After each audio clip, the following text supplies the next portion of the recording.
Carolina on this third Saturday in September. College football on ESPN is presented by Sling TV in Center Park Stadium.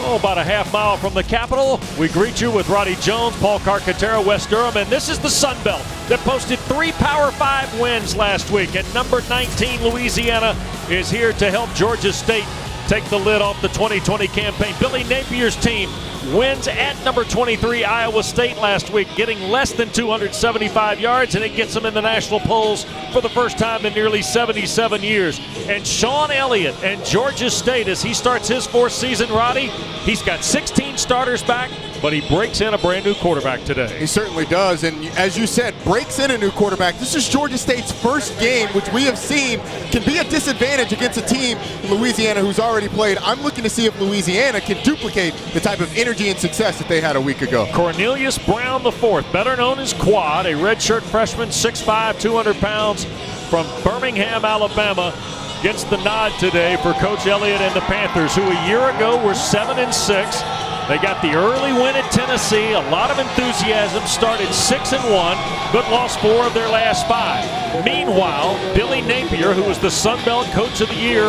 with Louisiana, they went 4-0 on the road in the Sun Belt last year, on the way to going 11-3 and 7-1 before losing to Appalachian in the Sun Belt title game. Part of the story of this year for Louisiana is getting over that App State hump in the Sun Belt, but it starts here today against Georgia State.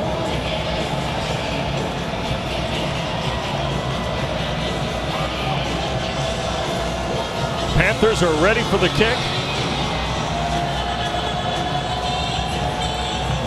And this is Nate Snyder to kick it away.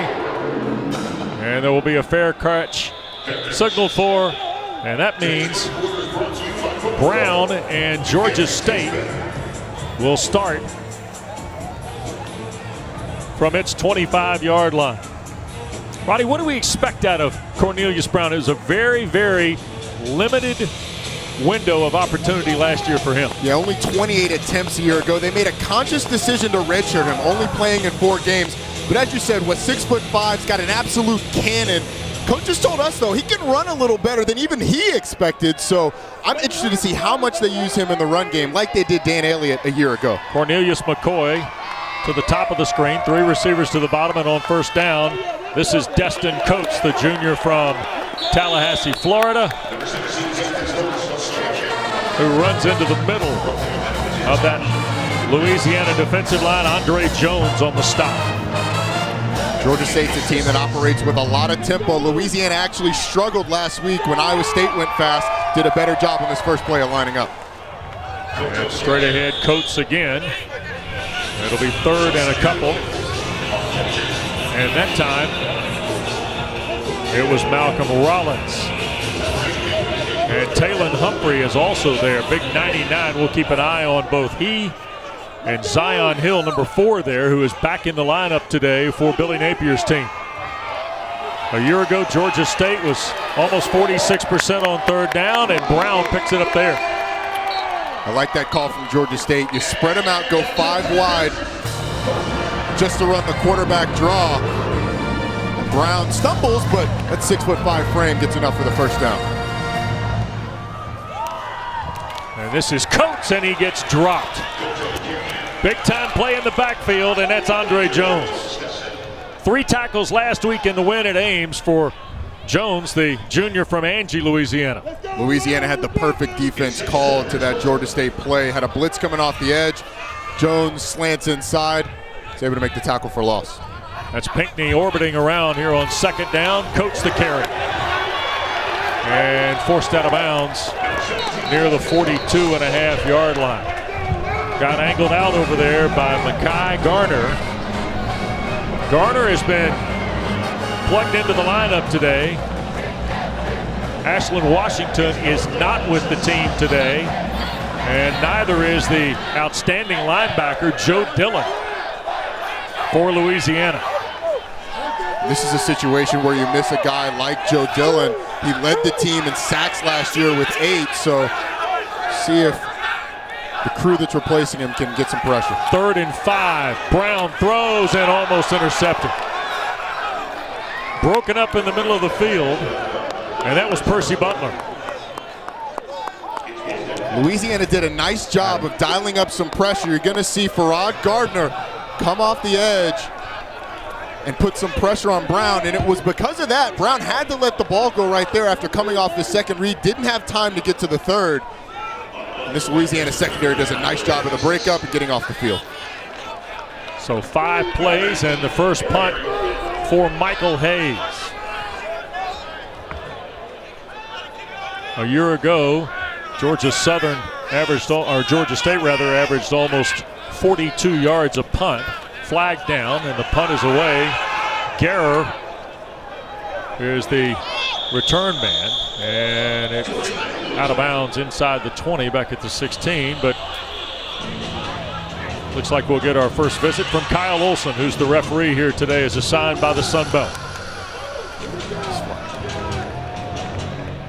After this flag is going to be interesting, Wes. If it's against Louisiana, be an interesting decision for Sean Elliott.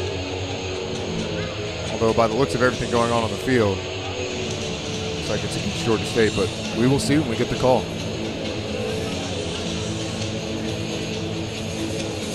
Illegal formation, kick team. More than 4 players in the backfield. That 5-yard penalty will be added to the end of the run. First down. Let's go downstairs. Great to be with Paul Carcaterra today. Well, Wes, if you watch Louisiana the last couple of years, you know they've been defined offensively by a bruising run game. But make no mistake about it, this is Levi Lewis's team. And why? Well, for starters, he has a relentless work ethic, and when he leads, teammates follow. He's a civil engineering major. He can dissect the defense at the next level. Last week, he connected with 7 different receivers, and at 5'10", he might be undersized, but he has a cannon of an arm, and he can chuck it deep. Watch this guy, he's a ton of fun. Yep. The left-hander from Baton Rouge goes to work on Louisiana's first possession. Off it's 21. Quick throw on the perimeter, and Dante Fleming back on the field this week for the Cajuns. Picks up a yard. It was really great talking to the coaches, and Billy Napier in particular, about Levi Lewis. He's a guy that Coach Napier said he's why you get into coaching. He is the embodiment of this program. He sets the standard in every single way. Second down and 9. Mitchell the carry with a marker down toward the 25. Dante Wilson, away from his nose position, led the charge along with Jeffrey Clark for Georgia State.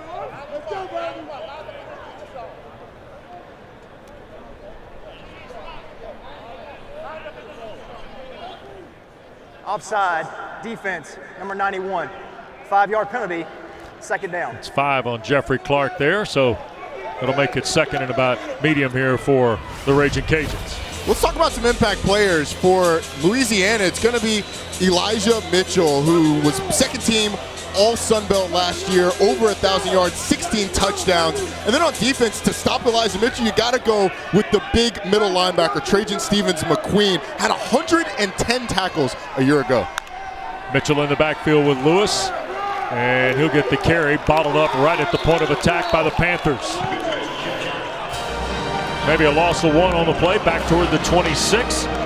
Jeffrey Clark, the redshirt freshman who played here in Metro Atlanta for former McEachern High coach Kyle Hockman. An outstanding program, and Sean Elliott has done a nice job in his tenure here of building that Metro Atlanta bridge. Georgia State has left the receiver wide open to the top of the screen. You actually can't see him, but he is, now they've adjusted.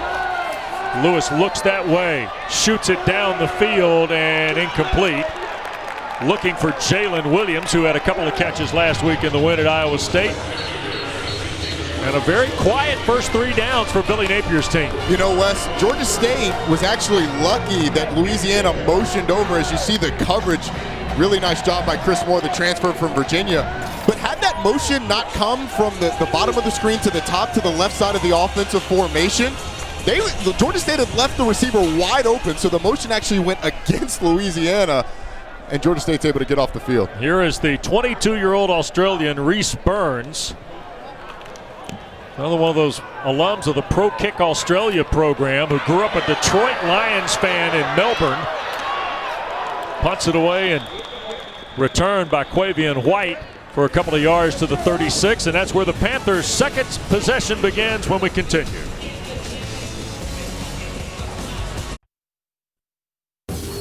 You're watching the Marathon Conference Kickoff. Downtown Atlanta, possession for each school as we welcome you back to Center Park Stadium with Roddy Jones, Paul Carcaterra, Wes Durham. Okay, Roddy, college football's underway.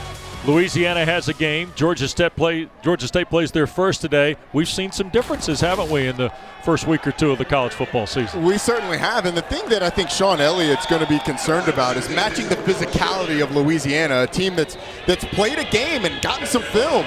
And honestly, they felt what it felt like to hit somebody. That's going to be something to watch today.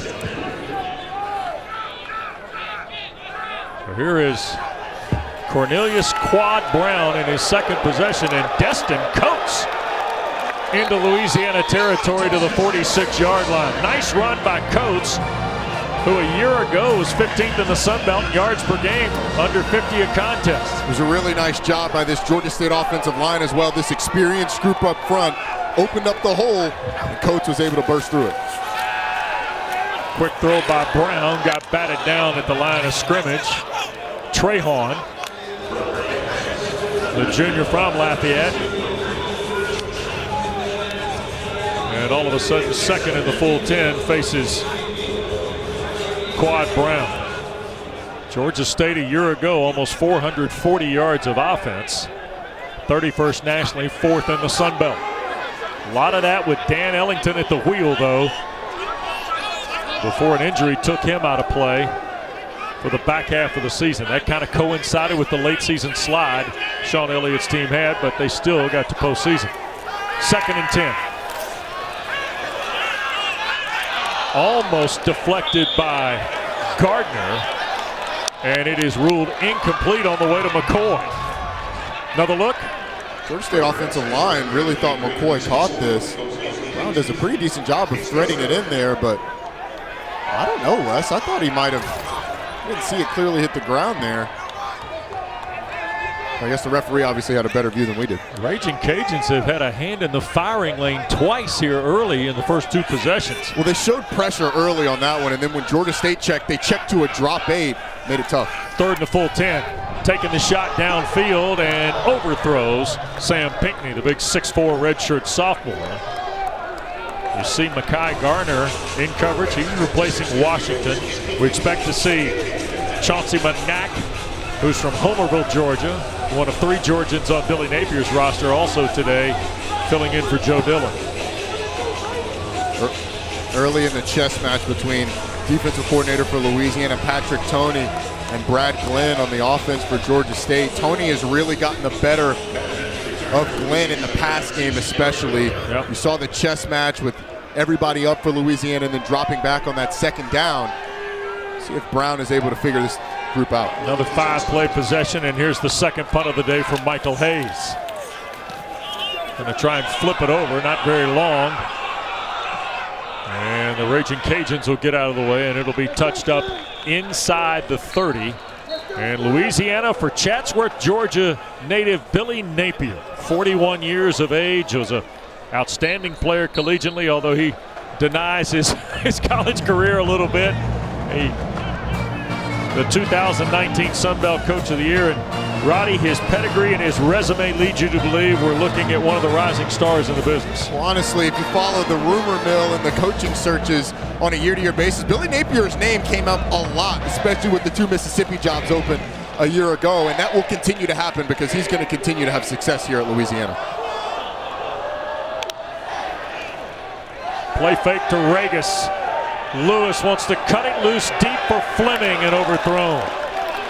Jalen Jones was there for Georgia State in the secondary. That's what this Louisiana team is going to do. They're so proficient in the run game that it makes their play action deadly. And you got a deep post with an over route. Lewis tried to connect deep on the post, not able to complete it. Good coverage though by Georgia State.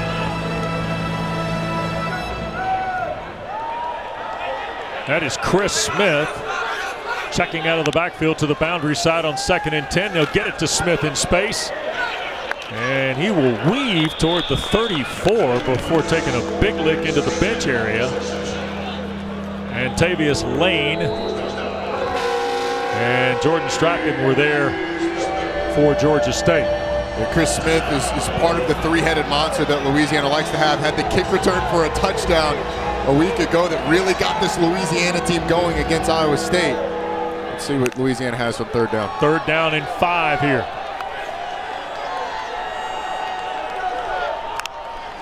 Lewis, quick look, and through the hands of Blake Carroll, the linebacker. Ooh. Both schools have dodged picks early, Roddy. Yeah, they absolutely have. Lewis almost throws this one right to Carroll, but he missed the read. At the top of the screen, you had curl route from the inside receiver and an out by Peter LeBlanc, the outside receiver. LeBlanc was wide open at the sticks. Lewis just missed it. So here is Burns to punt it away. Twin safeties in the return spot here. And that ball got knocked away, fumbled around. And that was Terrence Dixon who tried to field it. Louisiana says, no, Georgia State's been awarded the football. Looked like Chris Smith might have had a shot at it after Dixon juggled it. On the oh, field, Smith made the hit. First down. No score.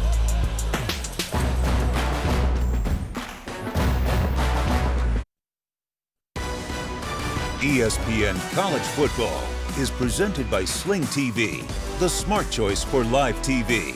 And in part by Dos Equis, a most interesting beer. Please enjoy responsibly. Of course, one of the great sports moments in Atlanta history occurred 50 yards to the north of us at Old Fulton County Stadium. This is Center Park Stadium, which used to be known as Turner Field, was the home of the Atlanta Braves for many, many years. And after the Braves moved up I-75 to Cobb County, the Georgia State University and the State Board of Regents took this facility over, and Georgia State is in the early throes, Roddy, of retransforming their entire athletic physical plant, with this being one of the centerpieces. They've done a great job converting this. I've been to the stadium numerous times when it was a baseball stadium. They did a great job. First down throw on the perimeter. This is Thrash picking up about 4. So here's kind of the way this came to be, if you will.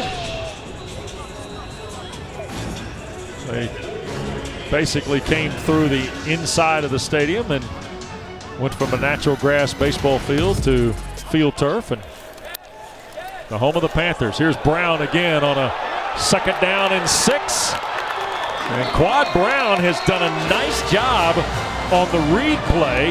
Got forced out of bounds by Pedesclo for Louisiana. Forced out of bounds right where the left field line used to be here at what used to be Turner Field. But Sean Elliott told us Quad Brown can really run. Quick throw, and this is Thrash again. Fights towards midfield before the tackle was made by Jalen Johnson.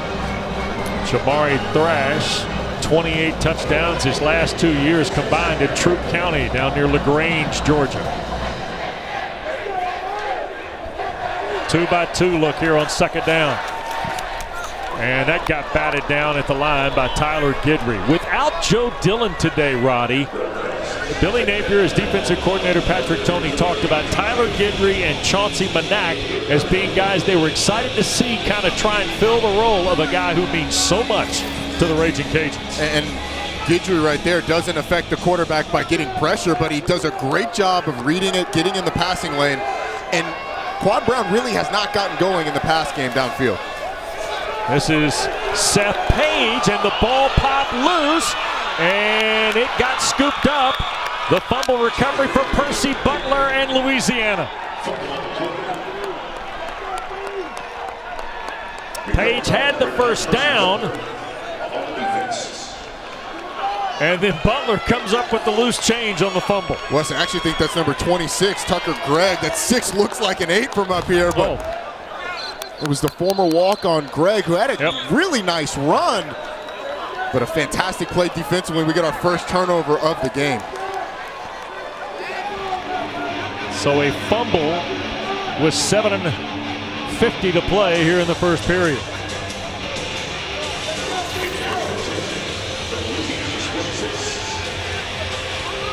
And recovered by Butler. And Louisiana with its best starting position. Regis gets 4 to midfield, Paul.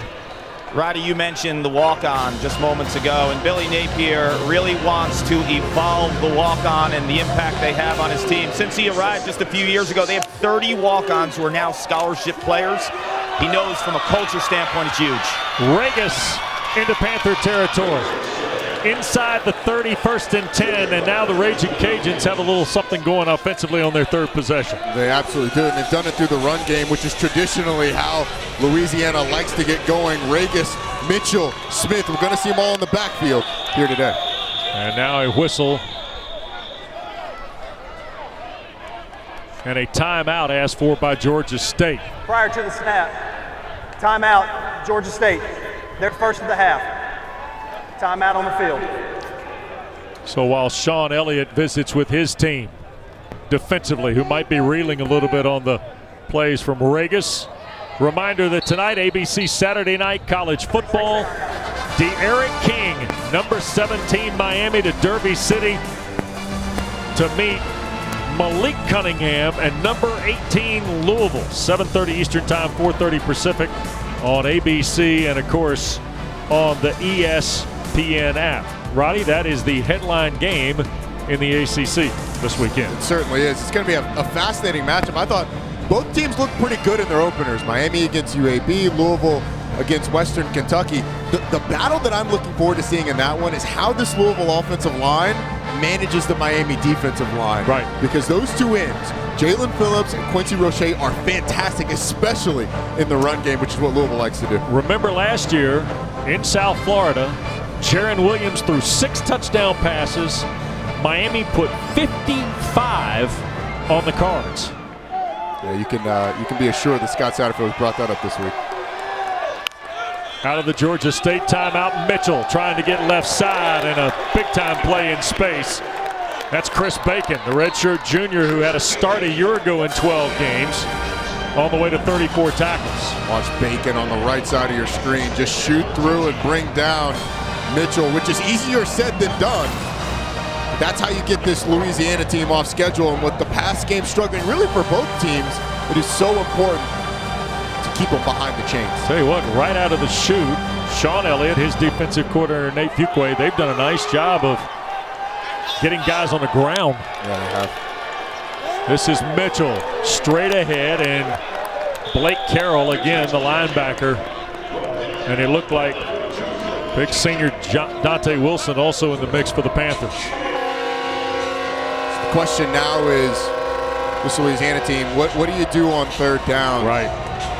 Sean Elliott and Georgia State have mixed it up with pressures and dropping numbers.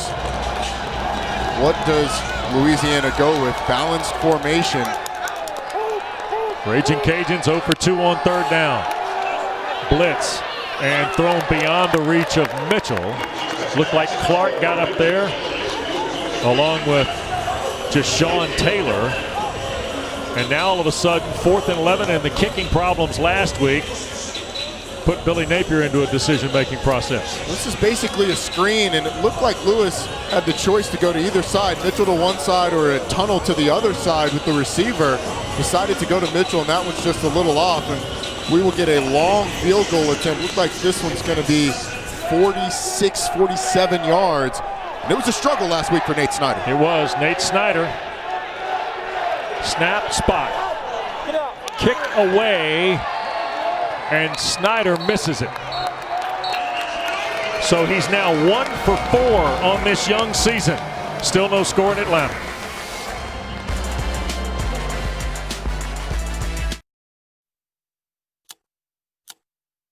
National Voter Registration Day is September 22nd. For more information, visit IamAvoter.com.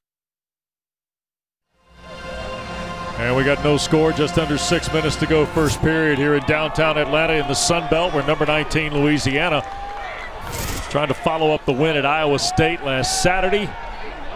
And Georgia State in their first ball game of the 2020 campaign. Sean Elliott's team didn't have to pay the price for the fumble. Missed field goal by Snyder. Still scoreless as Brown and the Panthers back to work. And here's Coates, who's off to a nice start today, Roddy. He is, and it's because of this offensive line. This is a group of 5 that did not miss a start last year, is what we were told from offensive coordinator Brad Glenn, which is abnormal for an offensive line. It's an experienced group that's got some really good players, including Shamarius Gilmore, number 75, the left guard. Farrod Gardner, the National Defensive Player of the Week, the stop there. There's Quan Gilmore. Brown out in the flat. Coates one more time on the back end of a pass. Will pick up the first down to the 42, and Panthers with a little something going here ahead of 5 minutes to play first period. Yeah. When you have the offensive line, you see the group right there. The big question was who was going to start at right tackle, but it ends up being Despolato Alexandre that gets the start, and he's performed well so far. There's Brown, the keep. And he'll pick up 3-4 here. You talked about Brad Glenn and Sean Elliott both talking about Quad Brown's ability to run the ball. Dan Ellington was superior as a runner and a thrower in this offense for Brad Glenn. Yeah, and when he had the ACL injury, which he played through the last 4 games, that running ability was really gone, and it really hurt this offense. Here's Brown in the flat, and this is McCoy who got a block and then got tripped up on the reach out from Guerrer. Eric Guerrer may have saved the touchdown here, Roddy. Yeah, he might have, but that block was fantastic. Watch the slot, lines him up, goes right at the hip. It almost looks like a tackle. What a great job by Terrence Dixon. To the 46, 1st and 10. In motion is Marshall. Brown, long throw, McCoy the catch. And brought down at the 39-yard line. Guerrer, who had the big punt return for a score last week at Ames. First downfield completion we've seen from Brown today. It was a nice hookup with his leading receiver, Cornelius McCoy. We'll see what the flag is. Personal foul, roughing the passer, defense, number 99. 15-yard penalty will be added to the end of the play, automatic first down. Taylon Humphrey, big sauce, number 99. Yeah, they're really excited to get in there. It's like Humphrey hits him up high, wraps him up. Quad Brown did end up on the ground, so Humphrey may have taken him down on the ground a little late for this refereeing crew. Inside the 25. Best drive of the day for the Panthers. Coates bounces to the wide side. And Guerrer, or beg your pardon, Butler comes down to make the play in space from his safety spot. Bounce it once, bounce it twice. Coates has really got something going. I like the rhythm of this Georgia State offense on this drive. Had some Brown, had some Coates. See how they finish it. True freshman Trey Amos in the ball game in the secondary. Brown leaps his own man inside the 5 and stretches for the touchdown.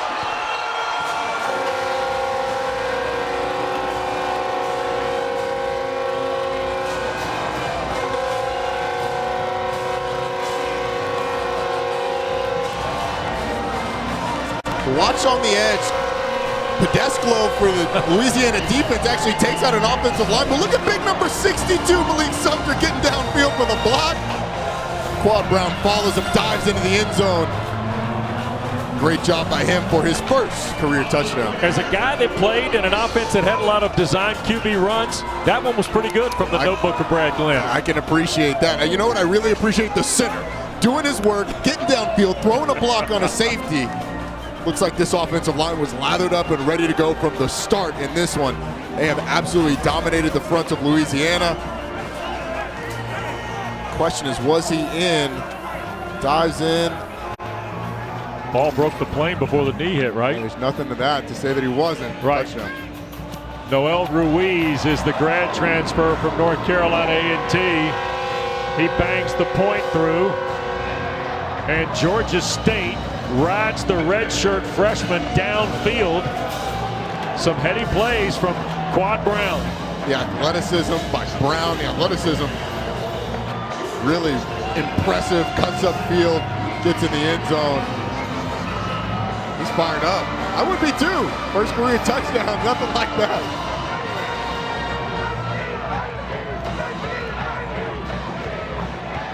You know, Wes, you see the drive summary right there, 7 plays, 70 yards. I think you have to give all of the credit to this offensive line and what they have done in the run game. Georgia State with 97 yards rushing so far today. And it's been everywhere. They've had it with the quarterbacks, the running backs. Even the fumble came on a really nice run. And it's been all because this Georgia State offensive line has really played well up front. Well, here is Chris Smith,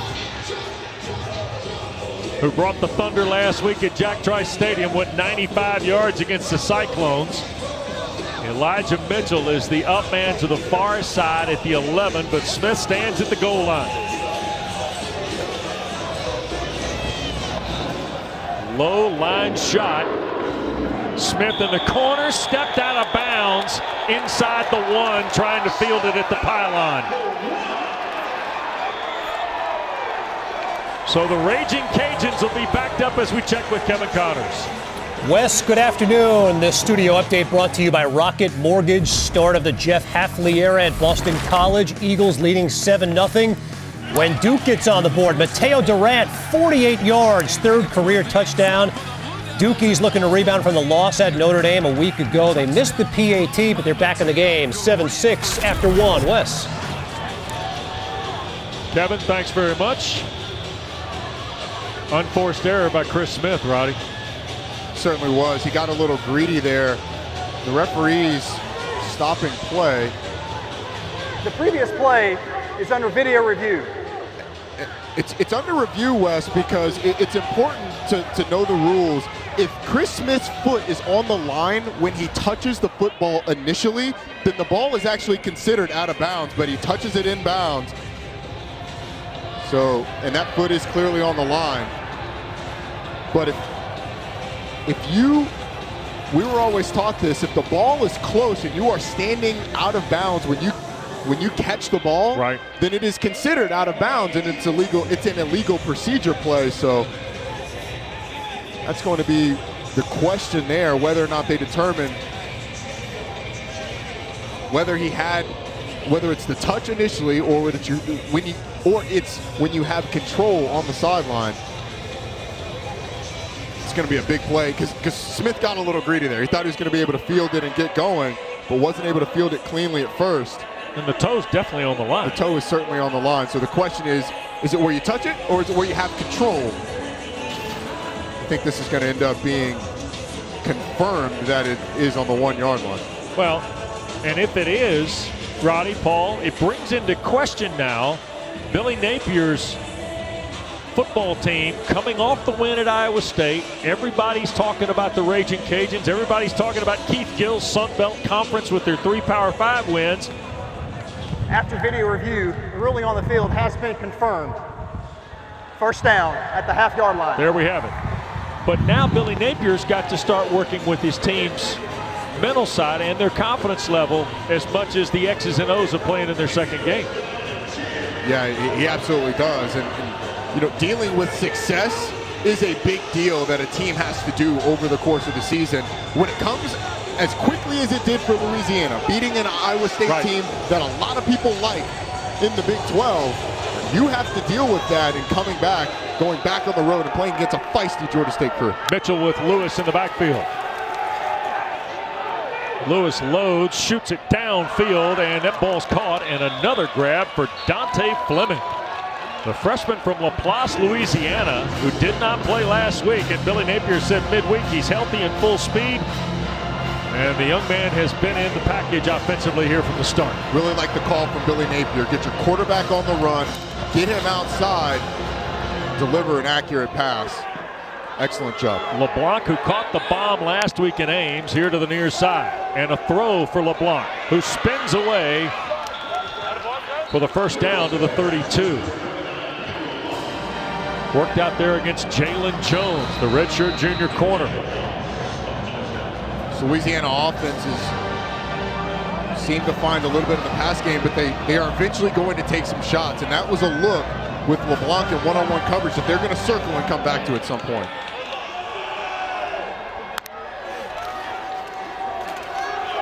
Mitchell straight ahead to the 37. There are not many programs in major college football that have two backs like Regis and Mitchell. Smith has come in to spell Elijah Mitchell here for 2nd and 5. But you're talking about Elijah Mitchell with 33 career touchdowns and almost 1,200 yards a season ago. Little flip pass and slightly underthrown for the tight end Meagle. You mentioned a second ago the production coming back. Look at the touchdowns alone. And this is probably the only team in the country that can lose a 7th-round pick like Raymond Calais, who had 886 yards a year ago, and think that they're absolutely fine. This is a three-headed monster that Louisiana likes to have, and the three-headed monster the past 2 years has rushed for combined over 2,700 yards each of those 2 seasons. Yeah. Chris Smith now in that backfield here. 3rd and halfway. Pressure coming. Lewis will keep it. And he will be brought down 3 yards short of the first down at the 39. Tell you what, Wes, that pressure once again disrupts Lewis because Pierce McGill was wide open to the top of the screen. It was a good job. Let's see if we've been told there might have been a face mask. Whoa. Yeah, it looks. I think that's one that Louisiana's going to say, hey, that should have been a face mask and a first down, but Georgia State gets away with it. Quavian White waits on the Burns punt. And it'll back him up inside the 10 on the fair catch. Let's check with Kevin. Wes, since Pat Narduzzi took over in 2015, only Clemson and Miami have more ACC wins than Pitt. Kenny Pickett, Jordan Addison, 27 yards. Syracuse hasn't won at Pittsburgh since 2001. They're down 7-3. All right. So Kenny Pickett and the Panthers, who put the double nickel on Austin Peay last Saturday, now ahead of Syracuse at Heinz Field. Kenny Pickett, one of those quarterbacks that everyone's looking to take that next step. Early returns are that he is locked in. Yeah. And the early touchdown against Syracuse would suggest that that is the case. Louisiana runs 5 plays before they punt. Georgia State's 5th possession off its 10. And Destin Coates will get 5, maybe 6 on first down, Paul, before the Gardner tackle. Yeah, you're looking at Quad Brown, and we're seeing his running ability. He was a great high school quarterback in Alabama. He was actually coached by Andrew Zhao, who's a quarterback for the Crimson Tide. Primarily a pocket passer when he was in high school. When he came here last year, he redshirted, only had those 4 games. But the bottom line is he really didn't even know he had that aspect of his game, because in high school he was a pro-style type quarterback. And you're seeing his athleticism. It adds a completely different dimension to this Georgia State offense. Sean Elliott kind of said we had to encourage him to run because he was reluctant to do it. Final 30 seconds of period 1, and this is Terrence Dixon. And that'll be enough for the first down. Georgia State sidelines fired up, thought there was a little bit extra at the end of that one, but like Georgia State going with a little triple option look. Dixon gets around the edge. I have to say, I agree with Georgia State. He was well out of bounds. That hit came late. In the white? Yeah, it may have been the makeup call for the missed face mask. And Coates again digs out a yard to the 25 on what will be the final play of period 1. So Georgia State, who had 2 ball games early in the season canceled in the reshuffle of college football, debuting here in 2020 against a number 19 Louisiana team. Panthers by a touchdown after 1.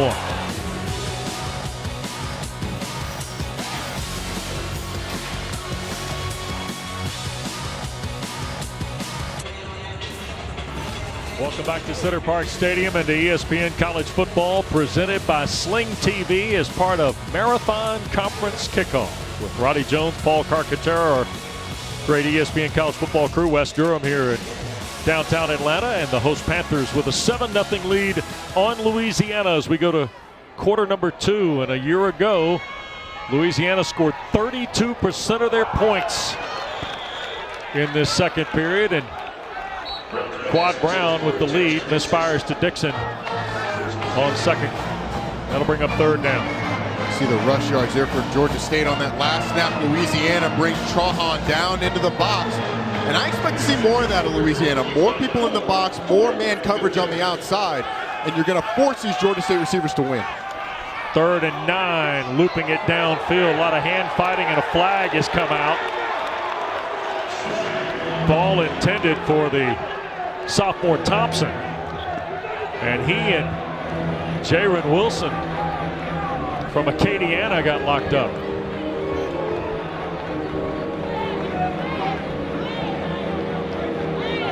Pass interference coming up on the redshirt junior from Lafayette. And Wilson was actually okay until Thompson tries to come back inside and you get that grab on the inside of the jersey.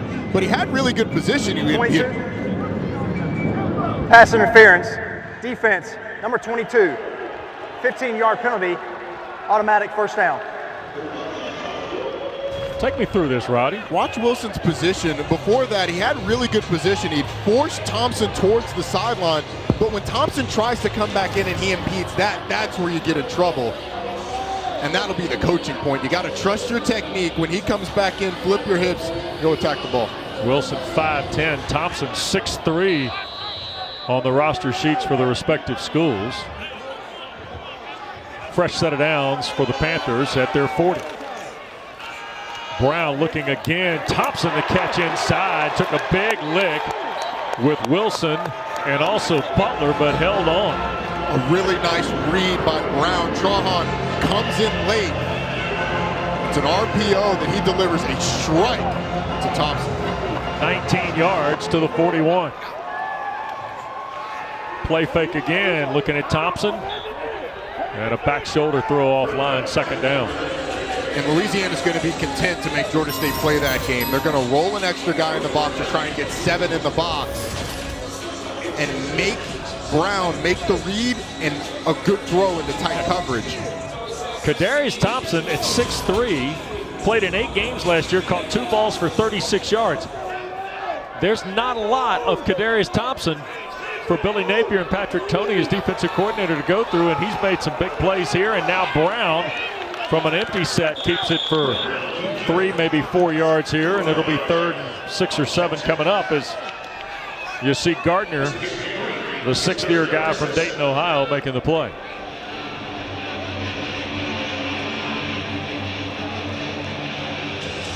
See the 2 corners for Louisiana switching. Play field and boundary. Yep. You've got one guy split to the bottom of your screen, and that's Thompson. He looks like he's got one-on-one coverage. Quick throw, this is Coates.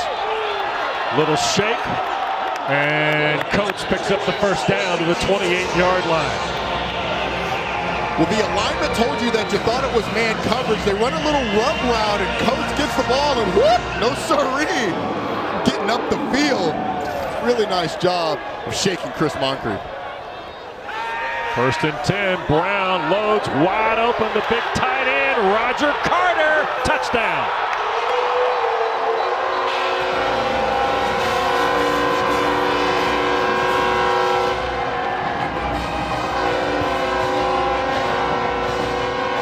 Well, Brad Glenn calls his tight ends jokers, because you know why, Wes? Because they're good in any hand. And this time, Roger Carter, who usually does the dirty work, goes on a little wheel route, the play action, he gets lost, Carter catches the football, makes a move, and you're not tackling the big fella that close to the end zone. Touchdown, Georgia State. What a fantastic drive. Cornelius Brown doing a great job of reading defenses, making some nice throws, and Brad Glenn was on top of it with the play calling. Early here in the second period, Georgia State has pushed it to a 2-touchdown advantage. And the kick by Ruiz is punched right through. Roger Carter had 3 scores a year ago. Got to bring more than that to take 250 down back after this.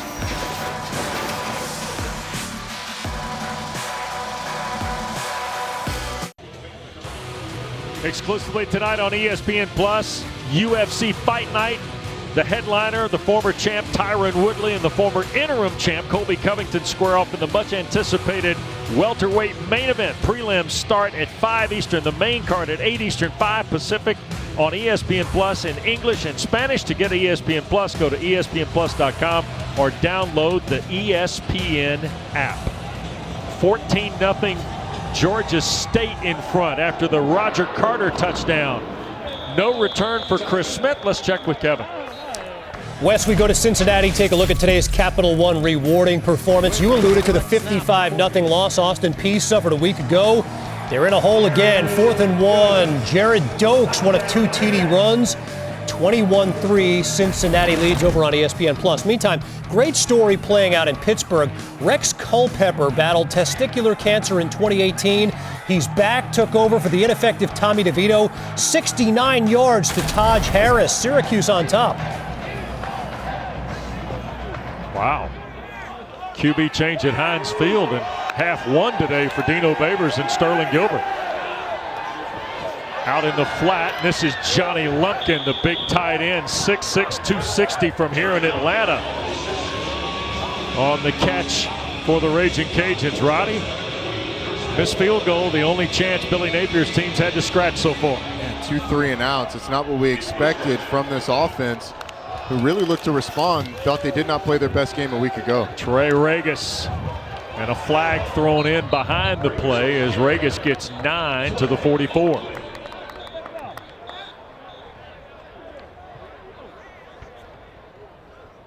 See where the flag is. It's in the area of holding. We'll get the official call in just a second. Kyle Olson, the referee, here today with this Sunbelt crew. Personal foul, hands to the face, offense, number 58. 15-yard penalty from the spot of the foul. First down. That's Osiris Torrance. Was on the Outland watch list, the sophomore from Greensburg, Louisiana. Yeah, a young player up against Hardrick Willis and just gets those hands a little too high and gets called for it. But Osiris Torrance is a guy that they're really excited about.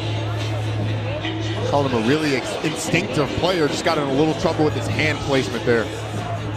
Preseason All Sun Belt for Torrance.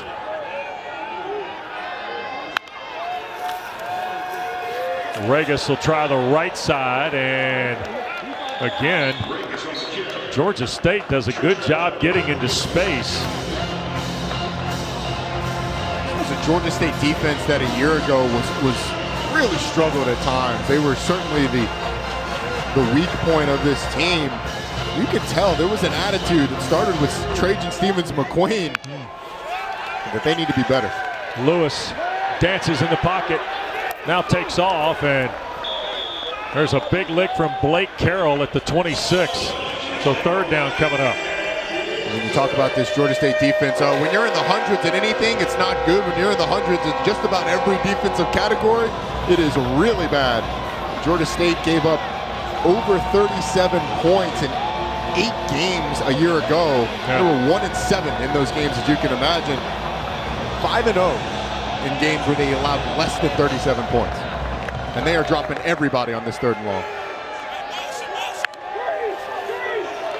Lewis.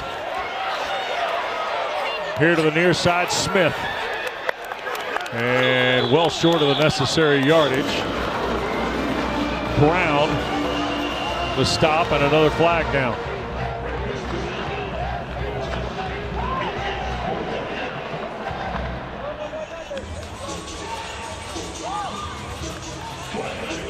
Going to get a hold on this one, Wes. Yeah, Panthers will decline this for sure. Holding. Offense, number 64. That penalty is declined. The result of the play is 4th down. Look at that alignment, Wes. You got 3 safeties deep. Everybody else dropped back. With 3 rushes up front. It's basically prevent defense. I mean, rush 3, drop 8. Yeah, when it's 3rd and 20, that's what you're going to get. Yep. There's nowhere for Levi Lewis to go with the football, and the struggles for this Louisiana offense continue. So Dixon and White again are deep. Here's the punt from Burns, and this is White inside the 20 at the 19. And he'll get to the far side before he's helped out near the 31-yard line. 4 minutes gone, second period. Georgia State blanking Louisiana. ESPN College Football, presented by Sling TV, is brought to you by Indeed and USAA, proud supporter of the military community. What you're made of, we're made for. Fifth-year senior all-Sun Belt tight end Aubrey Payne. He's known to make plays on this field. Rarely gets rattled or nervous until this summer when he asked then-girlfriend Mallory Oliver to marry him. Luckily for Payne, she said yes, and I think one of the members in the booth has some memories of this stadium as well, Roddy.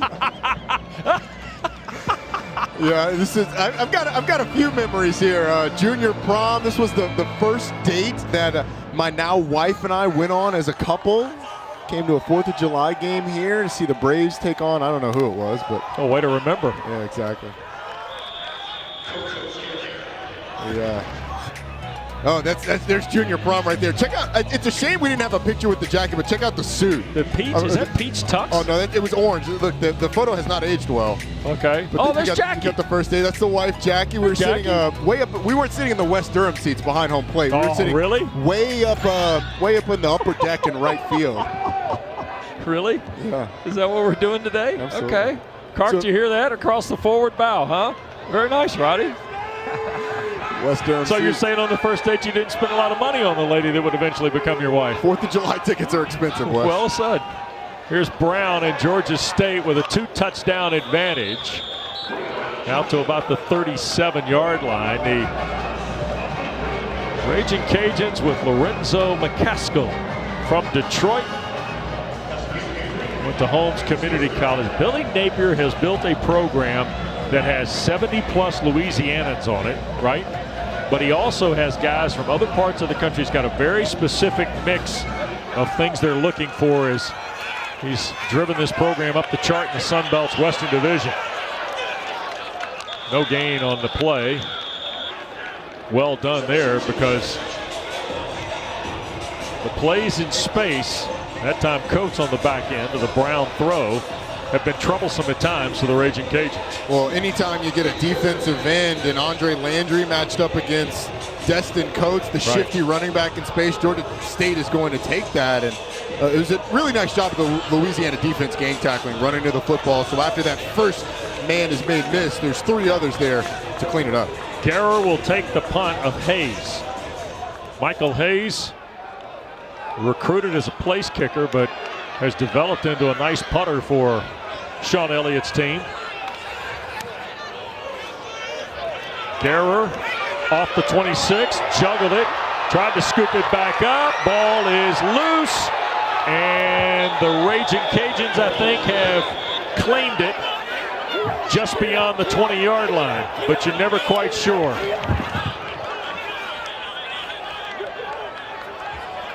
And it will belong to Louisiana with just better than 9 to go in the first half. It looked like Guerrer had fielded this pretty cleanly. And then when he's trying to cut up field, maybe when he's trying to tuck it, he drops it. Let's see, he's got control of it, tries to switch arms. And it just slips away. Very fortunate, that thing laying right next to him. Very fortunate that Louisiana is able to get back on it. And what has been a fairly skittish start for this team and a little bit of a nightmare for Billy Napier. Looked like 22, Jalen Wilson is the guy that finally won the battle for the rock. Interesting times for Billy Napier's team, Roddy, with 9:02 to go in this first half, down 2 scores. You'd like to get something going offensively to at least show a little life. Mitchell picks a spot right side and will pick up right at 15. The ball popped loose, but is he going to be ruled down first at the 36? There's not been an indication by the referees yet. Actually pretty slow to get into the pile. And Billy on the field as the runner was down. there we have it. So a 15-yard run for Elijah Mitchell. Oh man, I don't know, Wes. That ball comes loose while he's going down. Does he have enough of it when he hits the ground? It seems like it slips, and then he's still got it pinned against his body. So I'm not sure that you're going to overturn that, but the ball definitely does move. This is going to be an interesting one, I tell you what. And obviously this Sun Belt crew, Sean Elliott certainly would want to look. The previous play of the runner being ruled down is under video review. All right, we'll step aside. 8:37 to go first half, and we're under review.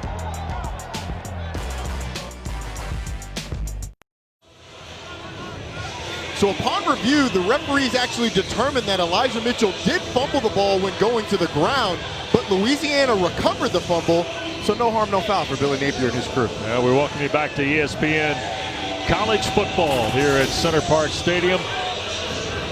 Presented by Sling TV as part of Marathon Conference Kickoff. Number 19, Louisiana trails Georgia State 14-0 here in the second period. Levi Lewis, the senior from Baton Rouge, the Raging Cajuns quarterback. And that time Elijah Mitchell can't get started. He got hit head on. Akeem Smith led the charge. Watch Akeem Smith, the nose guard. Great extension on the center. Shane Vallot is able to get into the backfield.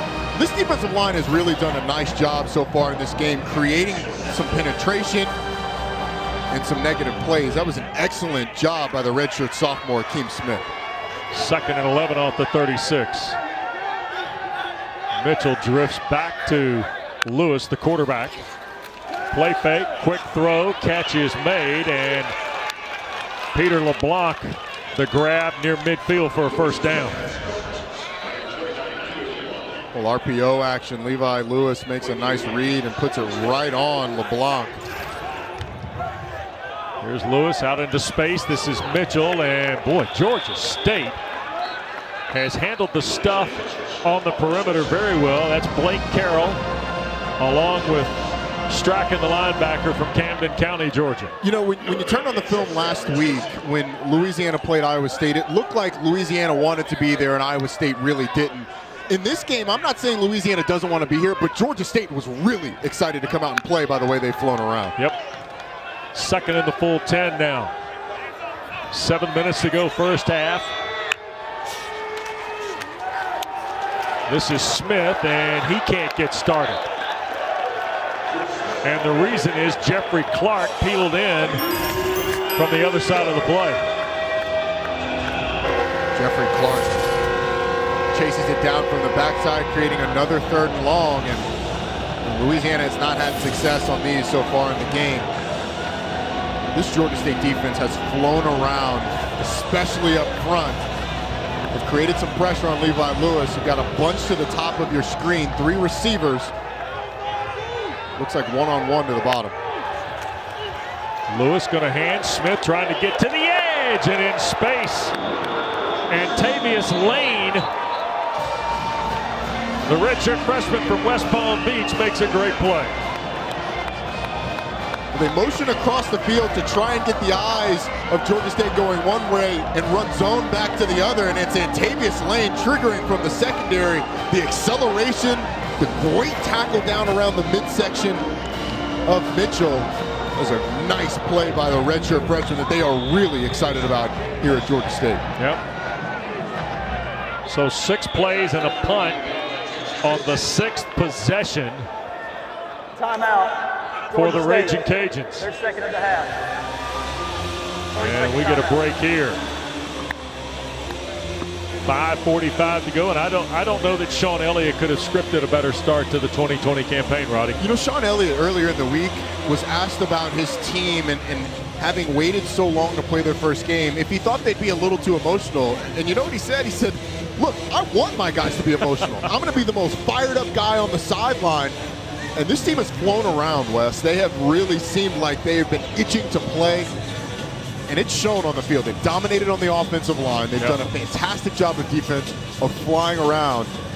So it's been an impressive start to this Georgia State team. And Louisiana's got to feel a little shell-shocked by what has gone on in this first half. 47-year-old native of Camden, South Carolina, played for Jerry Moore at Appalachian State. In fact, there is a very heavy Southern Conference flavor to both these programs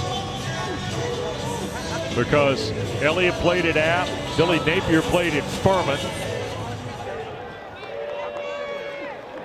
And here is Burns toward Quavian White, who will let it hit, and it one hops into the end zone.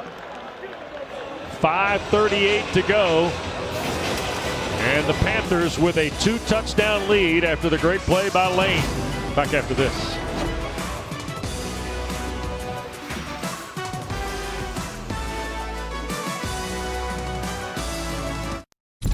Kevin Connors in studio. Navy is being outscored on the year 79-3. They're down 24-0 over on ABC.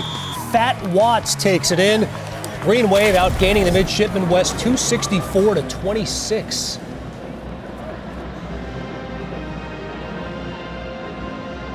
Willie Fitz and Tulane. Willie Fitz has built a good program down there. Yes, he has. Here is Coates and Georgia State going to work with 5 and change to go in this first half and a 2-score lead for Sean Elliott's Panthers, who are going big game hunting today in their 2020 opener, which happens to be a conference game against the reigning champs of the Western Division in the Sun Belt. Yeah, reigning champs who are now ranked for the first time in forever. Coates again very patient as he got to the edge, and he'll fall across the 30 for the first down. Both of these teams offensively are zone running teams, and I think you've seen this offensive line for Georgia State just be on the same page consistently. You have not seen pressure or penetration from the defensive line of Louisiana much at all. Brown, that's Payne, who Clark spoke of earlier. Taking the catch, Aubrey Payne, 5th-year guy, originally at Western Carolina from nearby Locust Grove, Georgia.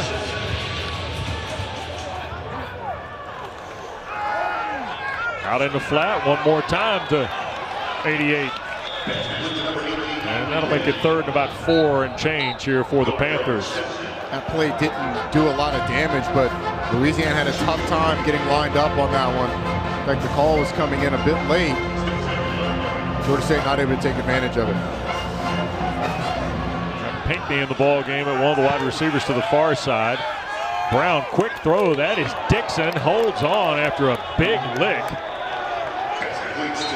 from Butler at the 44. Percy Butler means it. Yeah, Terrence Dixon's only 5'7", 170 pounds, but going over the middle, not afraid, making the catch. Hey, sometimes you pay the price for a first down. Really nice job.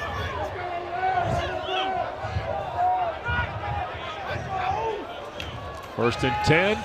Brown on the perimeter, and that's Pinckney. At 6'4", who was limited to just 3 games a year ago.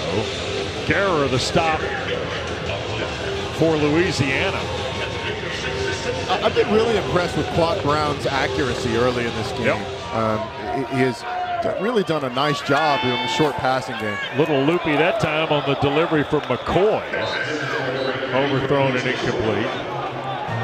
Ronnie, you watched them work out yesterday, and you told me yesterday afternoon the first thing you noticed is Quad Brown is 6'5", 200, but he looks skinny, right? Yeah, he's slim for sure. He's, that 200 pounds spread out over a 6'5" frame, it certainly is going to look a little more gangly than if he was a little bit shorter. But the thing is, Wes, he's got a rocket for an arm. Right. So I've been really impressed with his accuracy. And Clark said it in high school. He was a pocket passer, so it shouldn't be a big surprise.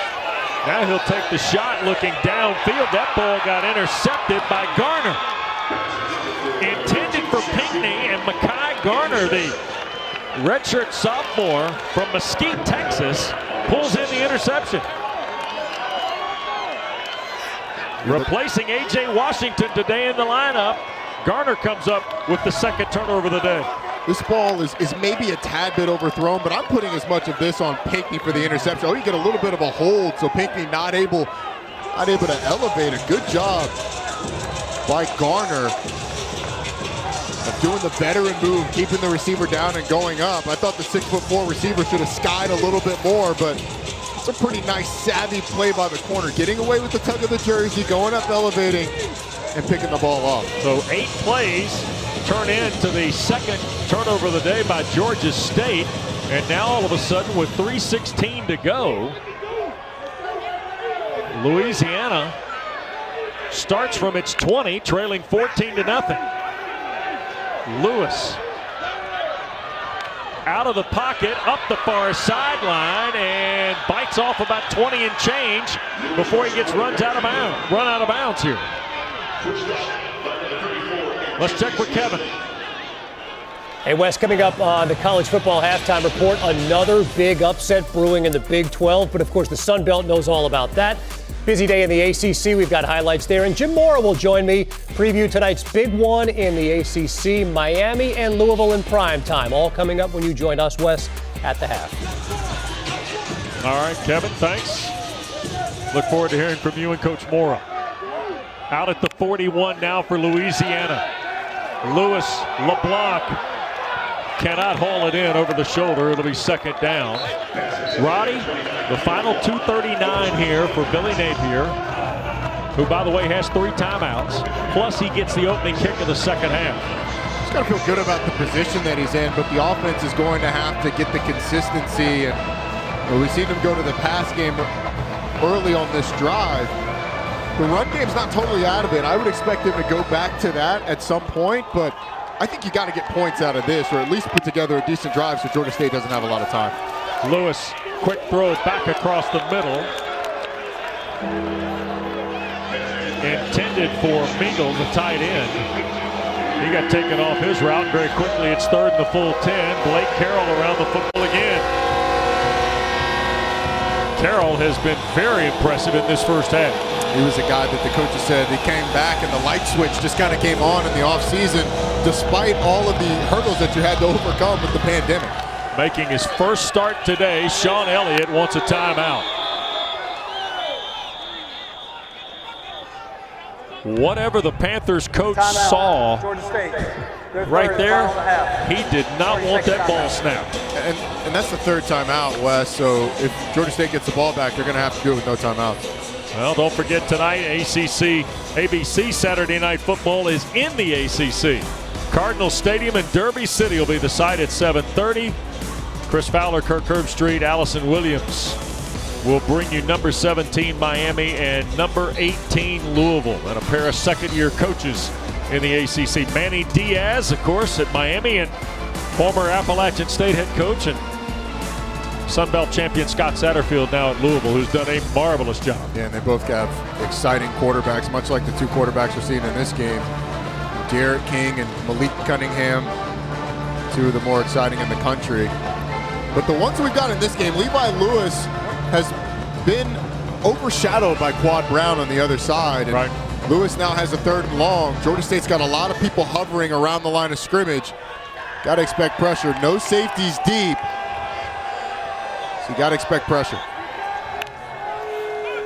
Lewis, center of the field. The ball is caught. That's Kyron Lacey for the first down. 1 catch last week for 14 yards for the freshman from Thibodeau. Well, they end up dropping 7.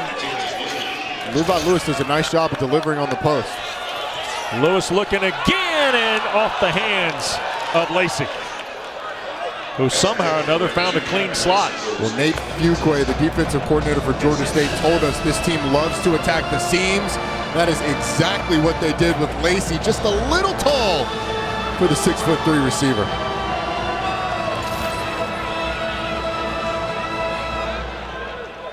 So Lewis, who is 9 of 17 in this first half for 83 yards.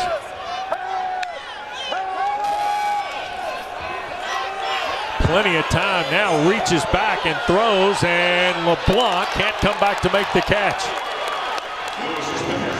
Quavian White in coverage for Georgia State. Wes, that may have been Levi Lewis's 2nd read, but I thought he was a little late on this throw, making it a jump ball. It's a pretty nice job of White. He had position, there was a little contact, but doesn't do anything egregious to get the pass interference penalty. But if Lewis comes back to that earlier, then he's able to air it out and LeBlanc's able to run under it. Instead, they both end up battling for it in the air and you get another 3rd long. Williams and a K to the far side.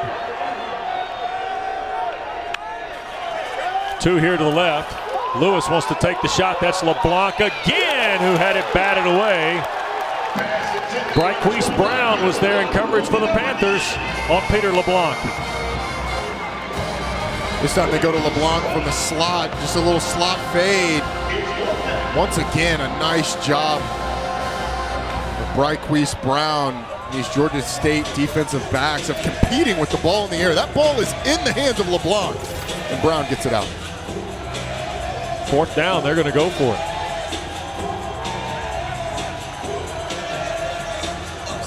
Yeah, with no timeouts, Georgia State having no timeouts on the other side, I'm not sure I agree with this. Here's Lewis with time still, now in trouble. Steps away from one. Sets, throws, and it is caught. What a grab. Devin Pauley inside the 30 at the 23. Levi Lewis is not the fastest runner, but he is incredibly quick in the short area. Does a nice job of avoiding a tackle and then delivers a strike downfield. And here is Smith on the handoff. He'll get a yard to the 22. Remember, Louisiana working with 3 timeouts here. And the final 142. Look at the nice catch on the back end. And that's good coverage by Georgia State again.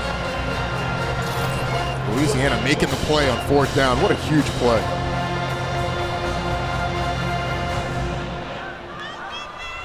Legal substitution, defense, more than 11 players on the field at the time of the snap. 5-yard penalty, 1st down.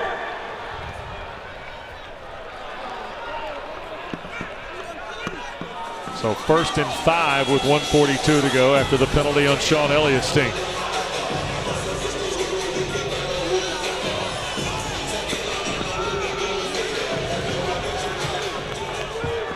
Three to the boundary, or 2 to the boundary, 3 to the wide side here for Lewis.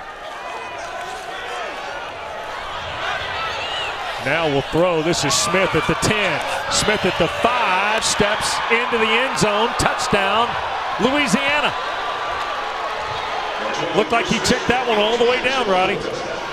Absolutely did. He was looking to his right first, starts to scramble, comes back to his left, and Smith just does a good job of working and making himself available to his quarterback. Lewis delivers a strike. Now watch this little juke on the sideline. Whoop!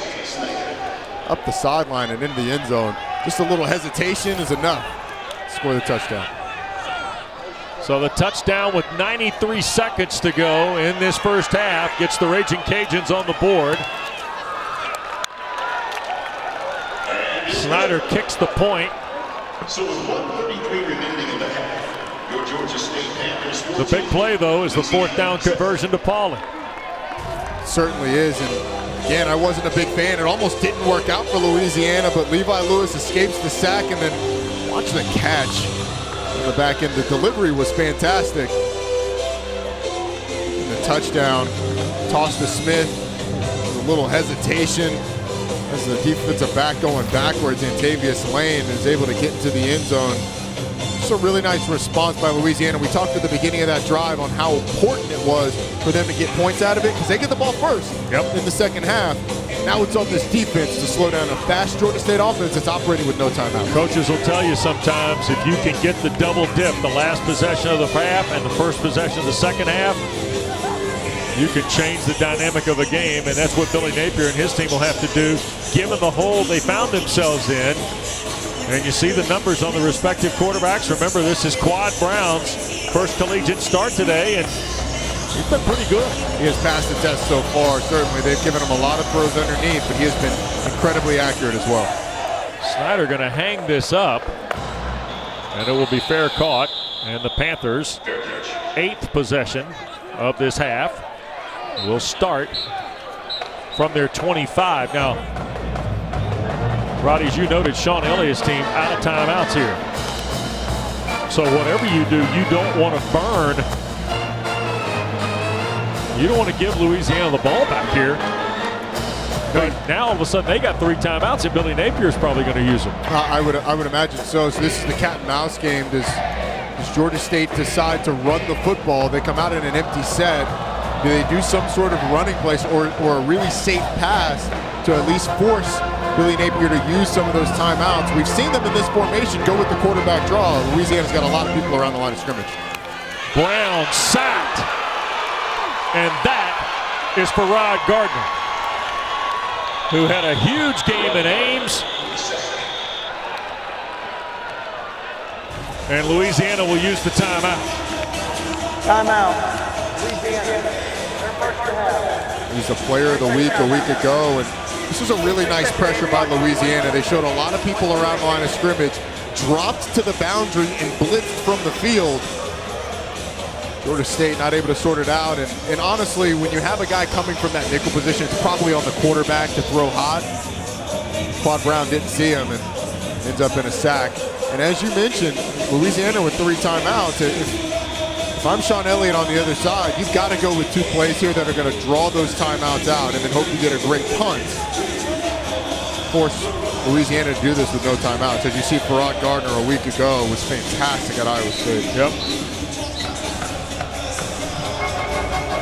6th-year guy, transferred to Louisiana from Coffeyville Community College, and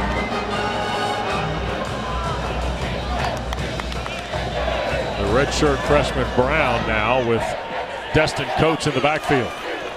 Coates will get the carry, bangs off a 1 and slides to the 27, and there is another timeout, I think, taken by the Raging Cajuns, and indeed it is. Timeout. Louisiana. Their first to have. So no surprise, Elliott and the Panthers ran it, Roddy. Not at all. And I would expect either another run play here or maybe a safe pass to like Destin Coates, get him out in space. It's been one of their better plays. He's really been really good today so far. He's run well, he's run hard, he's made people miss in space. I've been really impressed by the junior from Tallahassee. He's got 79 yards on 15 carries, does Coates, from Rickards High School in the state capital of Florida. I'm always torn a little bit about this situation, though. 1:23 to go, 1 timeout left for Louisiana. If you throw the ball here, you better catch the ball. Yep. Yeah, and looks like Tucker Gregg's going to be in the backfield, which to me screams you're either going pass protection here with Destin Coates out or some sort of quarterback run to get an extra blocker. Brown will be tackled right away, Zion Hill. Billy Napier called him a spark plug. 6'1", 283 from New Iberia. Wearing the single digit number 4. Made the play. Gotta love it. Gotta love it. That's one of your things. You think all defensive linemen should all be in single digits. Should all be in single digits, right? Yep. I like double numbers too. So 99 I like, 88 I like, but if it's not going to be that, I want 0 to be a defensive lineman. I understand, yeah. If I were a coach, I'd have 1 through 6, all defensive linemen. Louisiana punches the last time out. Chris Smith had a kick score on a return last week. Guerra ran the punt back 83 yards in Ames. And, it's not been a straightforward trip for Guerra back there receiving punts. Put one on the ground earlier. Yep. But a great stop by Billy Napier's defense. And man, what a swing it would be if this offense is able to put something together and get points out of this. They got 79 seconds, and Guerra waiting on Hayes' punt. And he wants a crack at it and will be taken down. Well done, boy.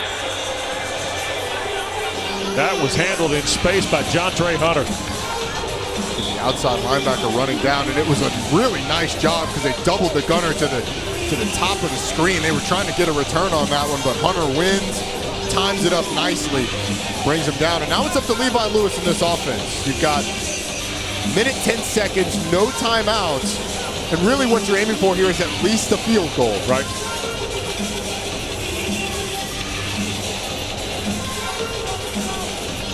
Lumpkin, the tight end, and LeBlanc here to the near side. The 2 receivers to the top of your screen.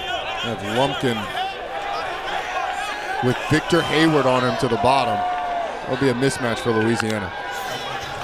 Lewis sails it to the far side, and Fleming up the ladder to make the catch. Dante Fleming to the Panther 45-yard line. Just a fantastic adjustment to the ball. Goes under the defensive back, goes up and skies, brings the ball down. It's a true freshman right there. Under a minute to go. Lewis, quick trigger. LeBlanc, middle of the field. Another first down. Clock stops with 52 seconds left. The ball to Georgia State's 28. This is the offense we were expecting to see, the one that set records last year. They are starting to look in rhythm. Lewis sails it backside, and the catch for Williams, but stayed in bounds on the tackle, so the clock continues to run toward a half minute. Good job by Quavian White keeping receiver in the field. Billy Napier going to have Lewis spike it to stop the clock with 27 seconds left. It's a lot of time wasted to get a spike. Usually when you have those situations and the clock continues to run, you go ahead and run a play. You spike the ball typically after a first down if you have to, but they're going to set up for a third down, one shot to get the first down. If not, Billy Napier is going to be content, I would think, to kick the field goal, although field goal kicking has not been good for Louisiana so far this season. They are 1 of 4 early in the season, including a 47-yard miss from Snyder in the first period. 2-by-2 look again out of the spike. This is third down. Lewis intercepted. Quavian White. Back toward the middle of the field comes White. That's the first Louisiana turnover of the half.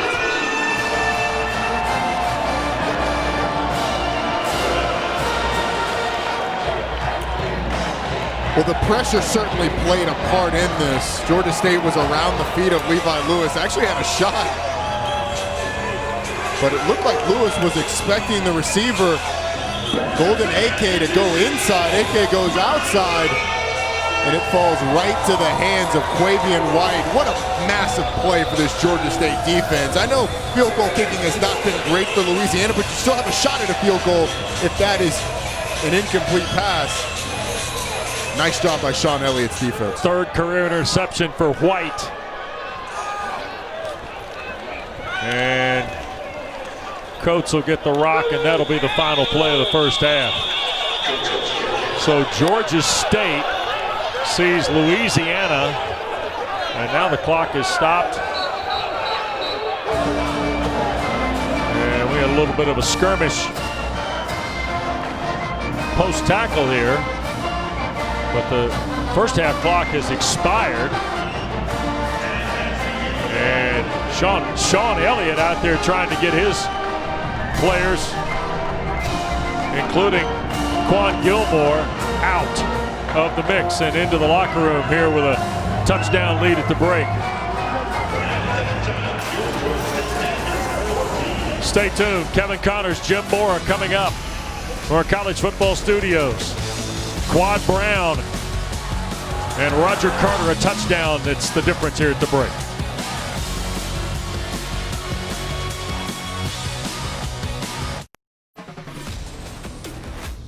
Back in downtown Atlanta, we welcome you to college football on ESPN, presented by Sling TV. And at the half, in the Sun Belt, Georgia State 14, number 19, Louisiana 7. Here at the break. Great to be with Roddy Jones and Paul Carcaterra. Wes Durham, welcome back here to Center Park Stadium at Pete Petit Field. Interesting first half. A lot of momentum for Sean Elliott's team in their season debut. Yeah, and it really started with the run game, Wes, something that we thought Louisiana would try and dominate. But Destin Coates has been fantastic. 82 yards rushing in the first half, and he has been elusive in the open field. You see him getting to the outside with the speed. Does it again with a couple of linemen out front blocking for him. But he did it in the pass game as well. Watch this move as he's able to get upfield, get a first down. But it wasn't just him. Quad Brown has been really good, especially in the short passing game. Goes deep here for a nice touchdown, the one passing touchdown of the first half. The other touchdown was a Quad Brown run. So he has been really good for Georgia State in his first appearance. Well, and Louisiana got on the board late in the first half And you see Sean Elliott's got to be excited to have the touchdown lead. The Raging Cajuns get the ball to start second half. Yeah, they're going to have to be better on third down. 1 for 9 in the first half. That forced them to go for it on fourth down, where they were able to convert on that drive. They got them points, but ultimately, you got to perform on the money down. And Billy Napier's team, after the 17-point win at Ames, Iowa last week, finds themselves down 7 as we go to half number 2. It is of note, last year in the third quarter, Louisiana outscored their opponents 137-54 in the third quarter. And last week in the second half, they outscored Iowa State 21-0. That tells me that this is a really good team when it comes to making halftime adjustments and having answers to what they saw in the first half. Here is Chris Smith at the 10. Smith, who took one to the house last week, out across the 40 to the 45. And with that, Paul Carcaterra. Well, I just caught up with Billy Napier, and to be honest with you guys, he was actually pleased with the way the team responded. The first 25 minutes of the game was not the way that he wanted to see his team react after that great win at Iowa State. He said when he broke down each position with the position coaches, every guy's doing something right except for the one guy. All guys have to be in unison, he said, and this is a team, Georgia State, that has a lot of talent. And offensively, Quad Brown has put some pressure on them as a runner and a passer. Defensively, they have to be on red alert with Brown. Lewis rolls to the strong side, dumps it to the tight end. That's Hunter Bergeron from Lafayette, who had 6 starts a year ago and close to a first down there. Pickup of about 8, Roddy. They got some energy and momentum from that big kickoff return once again this week. And here is Mitchell. That'll be enough for the first down as he falls to the Panthers' 45-yard line. You still go back to the premium of this drive in the ball game, Roddy? Absolutely. I think from a statement standpoint, it's huge because you come out after halftime. You just mentioned the fact that they have done such a good job outscoring teams in the third quarter. When if you tie this ball game, it's a whole new ball game for Georgia State when you get the ball, and it feels a little bit different than if Georgia State's able to get a stop. Here's Lewis on a play fake again. Shoots it off the hands, AK, and intercepted Victor Hayward. Golden AK was the intended receiver, and Victor Hayward, who made a lot of his money playing 10-plus tackles in ball games a year ago, comes up with a huge pick. Lewis just a little off with this throw, a little behind AK the receiver, and that is a tailor-made interception for a linebacker. A little tip, little one hand, you bring it down. Now each team has turned the ball over twice, and we just talked about the importance of this drop. Now the momentum's on Georgia State's side. Right. If they're able to go down and score and make this a 2-score game, Louisiana's chasing the rest of the second half. Yep. And the redshirt freshman from Birmingham to work. Off his 34, and here is Coates, who Roddy talked about a moment ago, getting right at about 3 on first down. I love that you go right back to the run game. This offensive line set the tone for the first half. Just get the look at the last 4 drives. It slowed down a little bit for Georgia State, but this offensive line really set the tone. And I'd like to see them setting the tone here in the second. Brown rips it to McCoy at midfield. And he got gang tackled right there by McCaskill, the Mike linebacker. It's a nice delivery by Quad Brown. We haven't seen many of these intermediate passes. It's really been short and long. It's a nice 15-yard gain. Here's another throw on the perimeter this time. Pinckney to catch at the 44 of Louisiana, and a flag has been thrown as the play was whistled dead.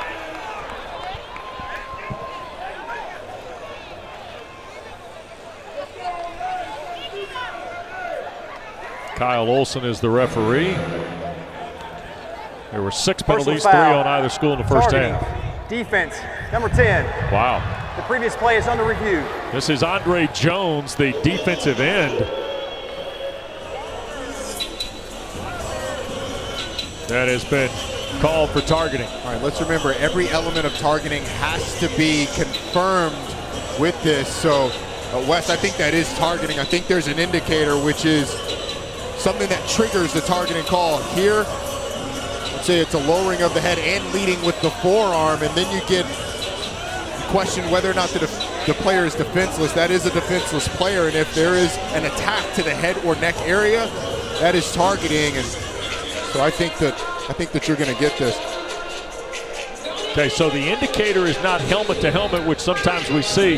It's the lowering and then the defenseless player, right? Well, yes, it could be the lowering of the head, but here I think it's going to fall into the leading with the head, forearm, or shoulder, etc. Okay. So as long as there is an attack involving one of those, then I think you're going to get that. Then you get that targeting penalty. Every element of this has to be confirmed on replay, and from the views that we saw, I would say that you're going to get a confirmation. All right. Here's referee Olson. After video review, there is no targeting by number 10. Second down. All right. So Wes, we had a similar one of these last week in the game that I did at North Carolina, and I disagreed then, and I got to tell you, I disagree now, because with what we were told, if you lead with the forearm, helmet, or shoulder, you lower and you attack, then there is a targeting. I'm guessing they didn't see the attack part of it potentially, but that is certainly a defenseless player. I'm surprised. Here's Destin Coates. He'll pick up the first down. Now the word we're getting from the interpretation of the folks upstairs is no indicator, Roddy. All of this stuff, I think ultimately what we have to realize is all of it is subjective. Right. What is lowering the head to me or leading with the forearm, head, or shoulder to me is different than what it is to the replay official. Yeah. So it's good for Louisiana. Brown, whoa, Pinckney reaches out, pulls it in before Trahan makes the play. Well, Makai Gardner's he's gonna blitz from the corner, so Brown does a really nice job of just making an adjustment based on the corner blitz. This is a really nice grab. What a job by Pinckney. There's Coates on the handoff, and Quibido, I think, wrapped him up. Yep, there is Jordan Quibido, the redshirt junior from Lafayette.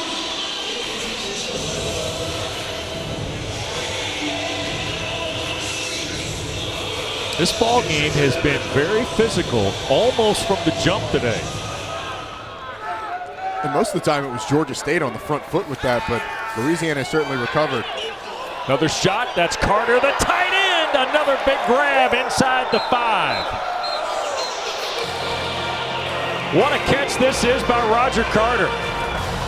It's near where he caught it before, but it's an out and up this time. You see the look. He gets lined up against Jordan Quibido, and what a dime thrown by Quad Brown. I mean, you can't throw that ball any better. Big fellow from Columbia has had a couple big pass plays. And Georgia State fights that time.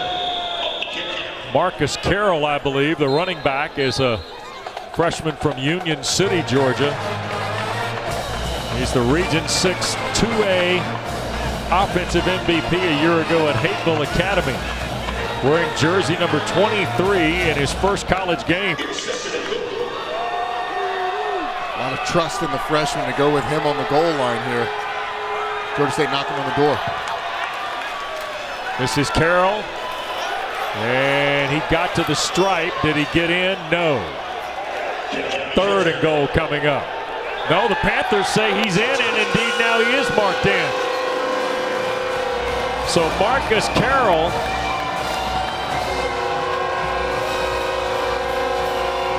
off the Victor Hayward interception, Roddy, Georgia State cashes in the touchdown. It keeps his legs moving, and honestly gets a little bit of an assist from some of his offensive linemen that are trying to pull him into the end zone. And he pops out. Watch number 73, Travis Glover, just pull his buddy into the end zone. Come on, young freshman.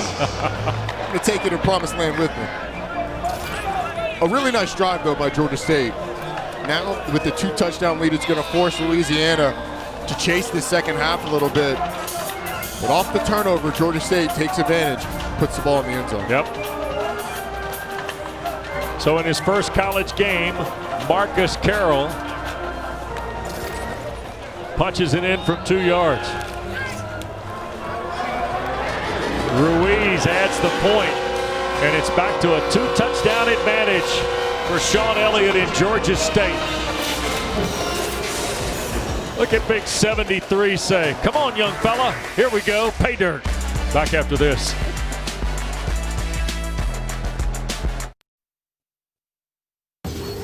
Welcome back to the Marathon Conference Kickoff. Georgia State's Quan Gilmore, well, his family's in attendance. The run game is alive for the Panthers. And I spoke to some of Gilmore's family members. He's got 30 in attendance today. Mom and Dad. Mom said growing up he was the best little kid in the world. They called him the big teddy bear. He never got in trouble. My mom would never be able to say that about me, guys. Well, I tell you, he is a interesting story for sure. Here is Smith, who ran the kick back to the 45 to start the half, and this time the Panthers are able to track him down. But Quan Gilmore, well, he's got 13 brothers and sisters. 2 brothers. My sisters are Tawana, Quenisha, Galithia, Jerisa, Shanquil, Jayla, Quintoria, Erica, Stacy, Allison, Santisa. And my brothers are Jared and Christopher. I want birthdays next, Wes. I want birthdays. He's one heck of a player. Oh my God, he can play. Regis falls forward for about 4. Yeah, Quan Gilmore from Riverdale, Georgia, 38th straight start today. 3 times all Sun Belt. And part of the reason Quad Brown's been as good as those fellas up front today, Roddy. Outland Trophy watch list guy, and he has led a crew of Georgia State offensive linemen that came to play. Louisiana is going to look to duplicate the success that the guys on the other side have had on this drive. It's time to get up and go for Billy Napier, down 2 scores again. Lewis spins away from trouble. Tries to avoid again, cannot. And a flag has gone down. Once again, Blake Carroll was back there. Hardrick Willis finished off Lewis, but a couple of markers on the play.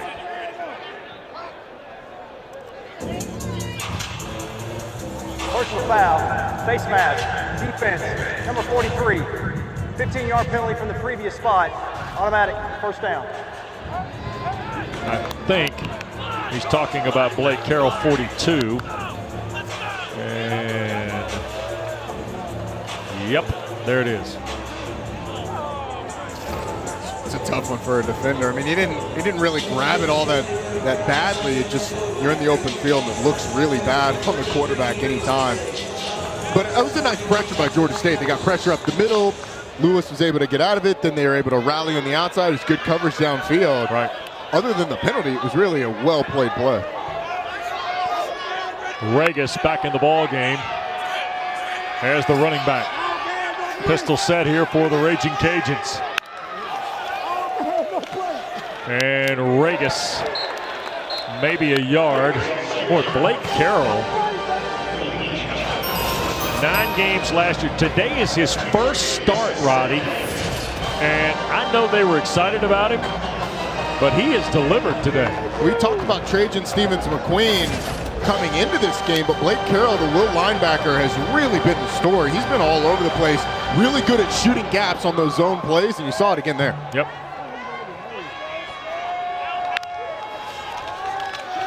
Lewis hit as he throws, and that ball might be behind the line. Fleming scooped it up, or Williams rather, scooped it up, and he'll be tackled shy of the 34-yard line. Well, maybe the 35, so it'll be no gain on the play. It'll be 3rd down. This could have been disastrous there. Looked like Dante Wilson caused a lot of the problem. Once again, Dante Wilson has been an absolute game wrecker today at the nose tackle position. That pass wasn't supposed to be a lateral, but the hit caused it to be. Yep. Now you've got Louisiana, and he's 3rd down.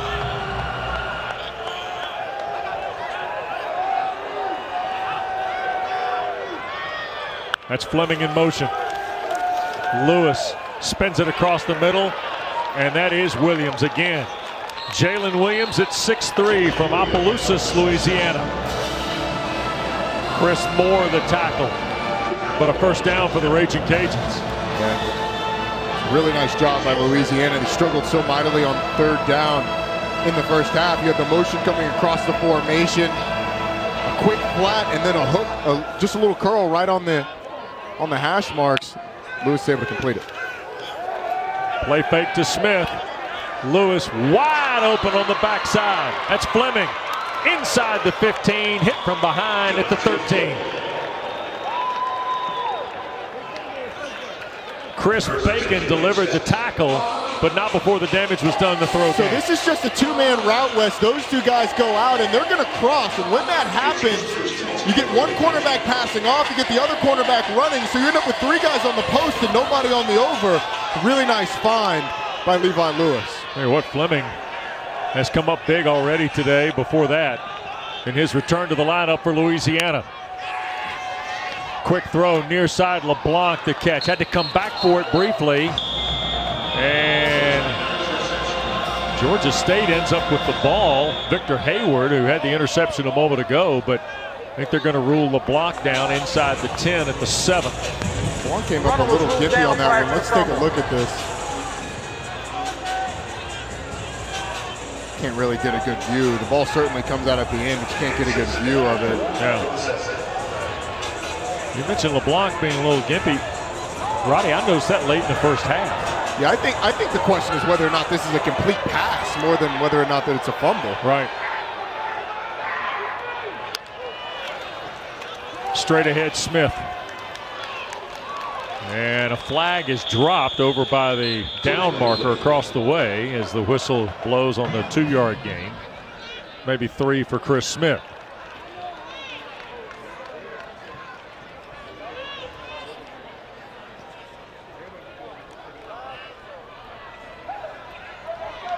Let's see what we have. Offside, defense, number 50.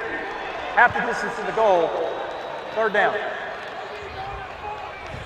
If it's half the distance off the 8, it'll be Correct. third and short. Second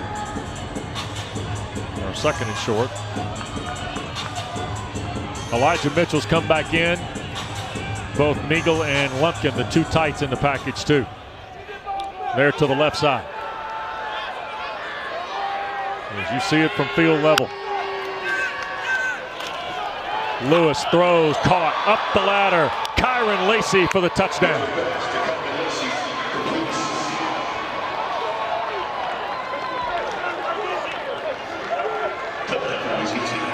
Well, you knew you weren't going to be able to keep this Louisiana offense on the shelf for long. It's a simple play, a little rollout. You get the drag coming from across the field, and Lacey, once again, Georgia State just turns them loose in the secondary. A little bit of miscommunication on a couple of plays in the secondary, passing guys off. Ends up in a Louisiana touchdown. Snyder adds the point. Touchdown difference again. Just ahead of 6 minutes to play. Levi Lewis has thrown 2 scores.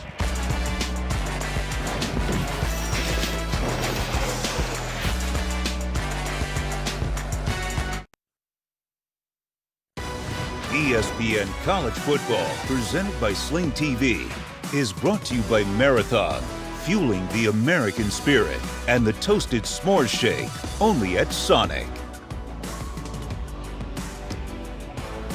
21-14, Georgia State, a touchdown lead after the Raging Cajuns scored. Roddy, this is some of the work being done in the shadow of Center Park Stadium. As we mentioned at the top, not only the athletic physical plant at Georgia State University, President Mark Becker's also got some mixed-use retail living going on in this area. And by the way, our best to President Becker, who announced his retirement at the end of the academic year earlier this week from Georgia State. Yeah, certainly left his legacy, especially from the athletic footprint that Georgia State has developed.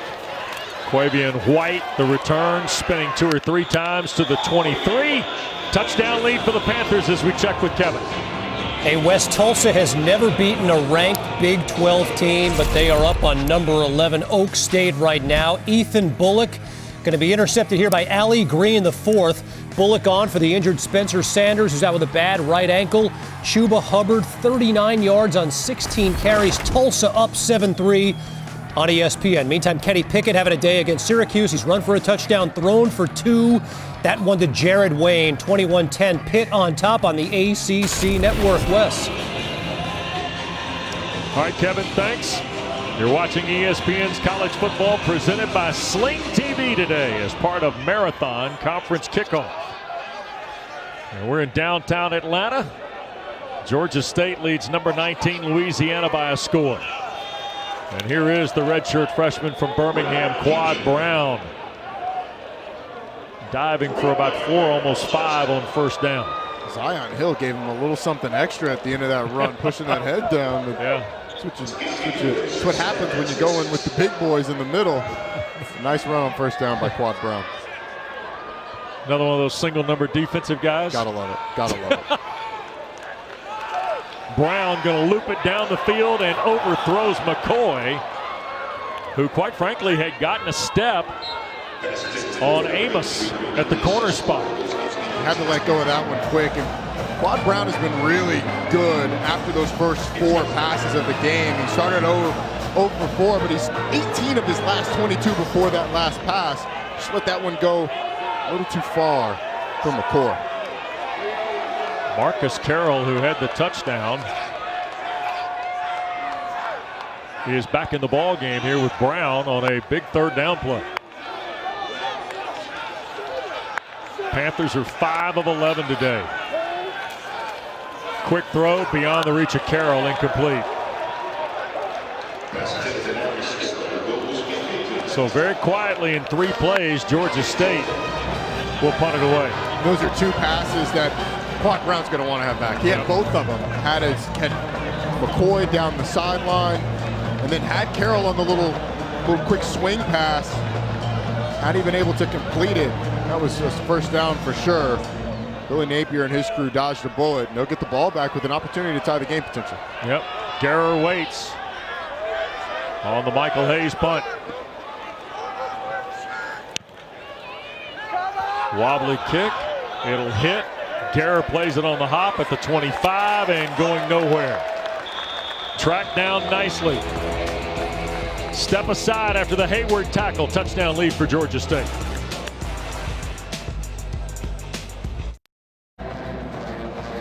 Extra Yards for Teachers Week. It's an annual effort led by the College Football Playoff Foundation to bring college football together to support and celebrate teachers across the country. Thanks to the CFB, ESPN is honored to donate $20,000 this week to help support teachers and their students.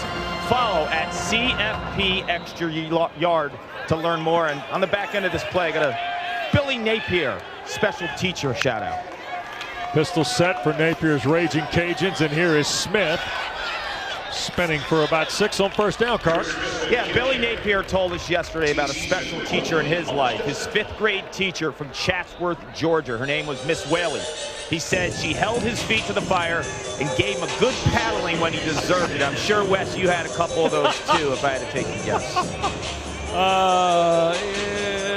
Yeah. Maybe not as many as Billy Napier said. Billy went double figures on the paddling cart. 19 paddlings that What was that? Holy cow. Here's Smith on a cutback. First down ahead of the tackle at the 36 by Trajan Stevens McQueen. Billy offered up like, what was that figure? 16, 19? It was big. It was 19. It certainly was. It was a big number for. But this extra yard for teachers so important in a year like this, especially all the pressure that's been put on teachers. Thank you, all teachers out there, for what you're doing. Absolutely. 3 straight carries for Chris Smith. We talked about Regis and Mitchell, and now Smith plugged into that triumvirate at running back. A little more activity out of Stevens McQueen at the linebacking spot here. Most of the work been done by Carroll. Blake Carroll here early in the ballgame. Second down, 5. Ooh, nothing there. Banged right into Hardrick Willis. Let's check in with Kevin Connors. All right, West, this studio update brought to you by AT&T. Oak State trailing Tulsa 7-3 in the fourth quarter. Chuba Hubbard a touchdown run. Cowboys have been buoyed by the play of Shane Illingworth. West, the true freshman, their third quarterback of the game. It's 10-7. Ooh, the Pokes have used 3 signal callers today in Stillwater. That's when you got Chuba Hubbard, you feel comfortable doing that. Third and short. Here's Mitchell breaking free, and Elijah Mitchell will win the race to the end zone. How about that, Roddy? An explosive play, and Elijah Mitchell had really been kept under wraps. Only 20 yards on 7 carries before that carry. Watch the job of this O-line. Just a little inside zone play. He makes the only guy he encounters miss, and it is up the sideline into the end zone, and we got ourselves a ball game, partner. Extra point pending. This thing could be tied. 5 plays, 77 yards, and 2:16. Snyder to tie it at 21. And the try is good. So in 3 minutes and 13 seconds, the Raging Cajuns have scored twice to tie the game at 21-all. Watch the offensive line here. Watch these 4 guys right here work in conjunction. Get a couple double teams working up to the linebackers, just driving those guys out. And all Elijah Mitchell has to do was turn on the boosters. Get in the end zone. Wow. Talked about the importance of this run game, and Georgia State's done such a good job so far in this game, creating penetration, closing gaps, especially in the run game. They were not able to do it in West. It's worth noting, Trajan Stevens-McQueen, who had 110 tackles last year, exited the series on that before that last play. A couple plays before, so he was not in on that. There's no linebacker to fill the hole, and Elijah Mitchell goes to the house. Indeed he does. And the ball game is tied on his 34th career touchdown.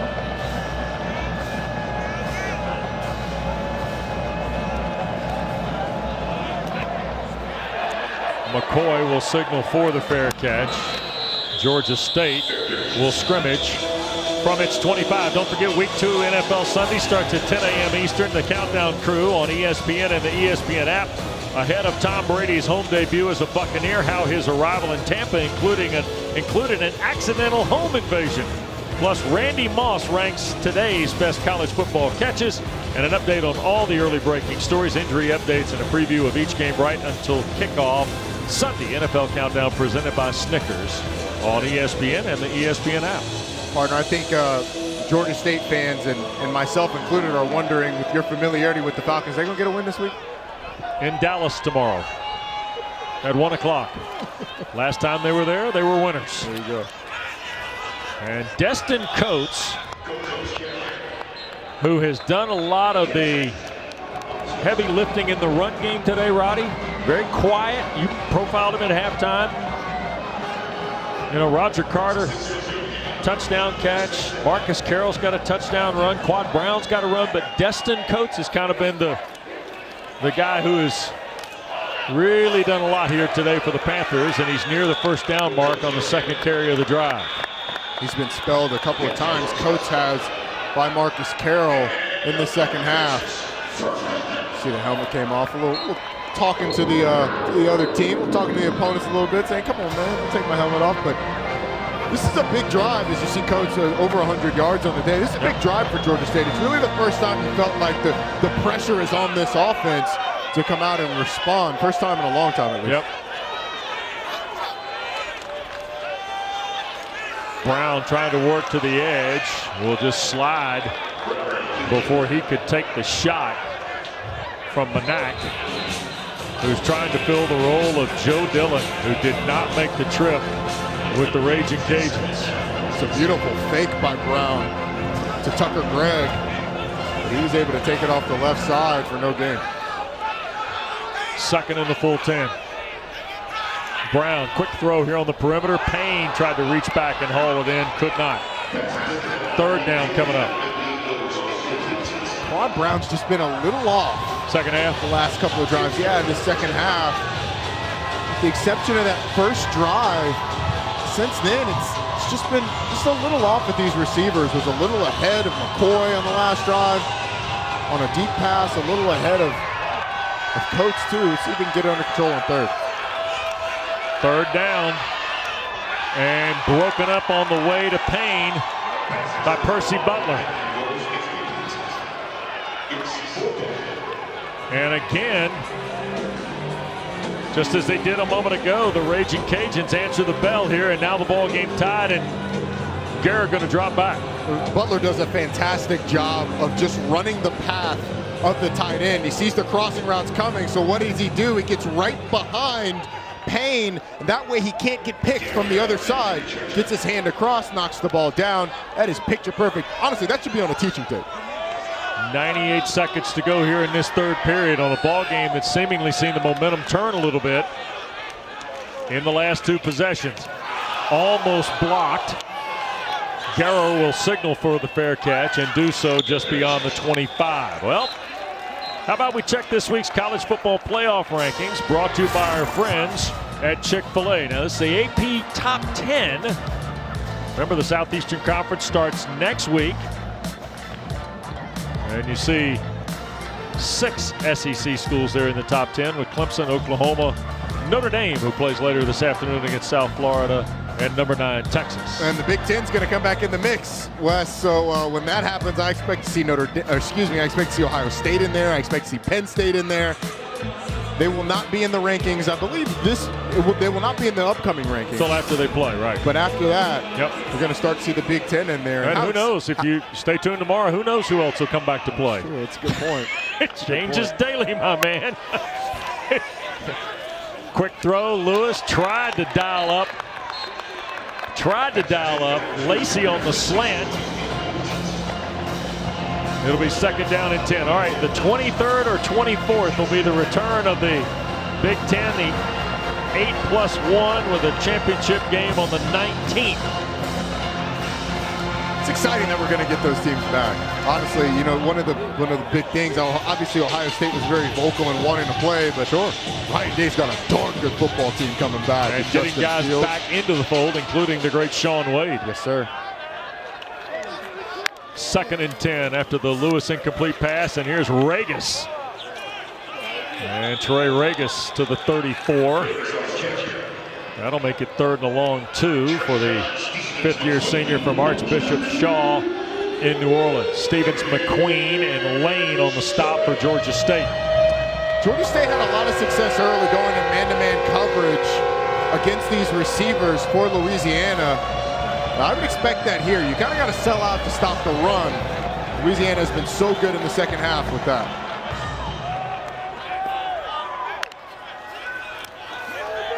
Lewis, little soft roll. Steps away from trouble and now just goes out of bounds back to the 31-32 yard line, and third and short becomes fourth and about 7 here, Roddy. Yeah, honestly, at fourth and short, I'm not sure Billy Napier wouldn't have thought about it if you throw the ball away. Levi Lewis, Georgia State does a good job of covering everybody up. How good has Levi Lewis been at avoiding pressure? I mean, that has been one of the more impressive things that we've seen that he's done. They've had a ton of pressure on him, no sacks. Right, I guess technically that wouldn't count as one, but that's the old quarterback runs out of bounds behind the line of scrimmage. Counts as a sack. Offensive lines get fired up about that. We have 3 and out, and here is the end-over-end kick, and Quavian White will signal for the fair catch at the 26-yard line. Well, week 2 Monday Night Football is the first NFL game in Vegas, and the Raiders home opener at Allegiant Stadium. Josh Jacobs and Oakland host Drew Brees and the Saints. 8 Eastern, 5 Pacific on ESPN, ABC, ESPN Deportes, and the ESPN app. Expanded megacast coverage with Reese Davis and Kirk Herbstreit here on ESPN2. Starts with Monday Night Countdown at 7:30. Will Lutz is the place kicker from Noonan, Georgia for the New Orleans Saints, Roddy. How about that? A guy who grew up in the shadow of the Georgia Dome at Mercedes-Benz is the Saints place kicker. You really do hate to see it. I mean, I know there's a lot of Raging Cajun fans who are watching us that are big Saints fans, but born and raised in Atlanta, so hate to see it. Saints and Falcons, one of the more heavily contested rivalries in the National Football League. We go to the fourth at Center Parc Stadium in downtown Atlanta. Number 19 Louisiana and Georgia State locked at 21.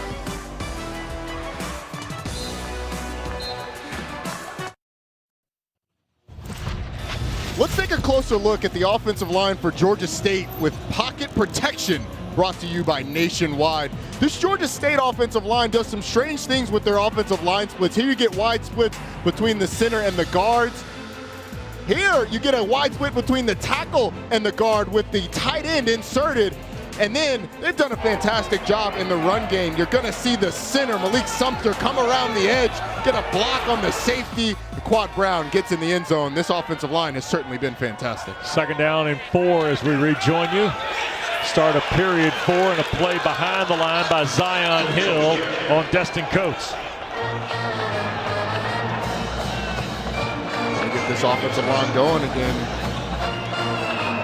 Because Quad Brown, as we said just a second ago, has just been a little off after that first drive in the second quarter. So the ability to get the run game going is going to be big. 3rd down, pressure coming, and a sack.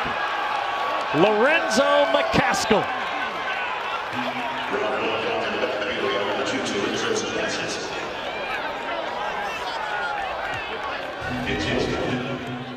Let's take a look at Lorenzo McCaskill right here.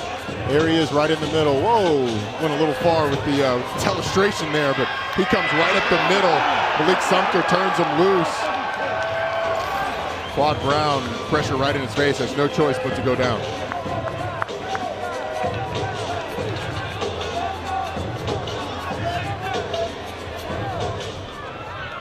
Three and out for the Panthers.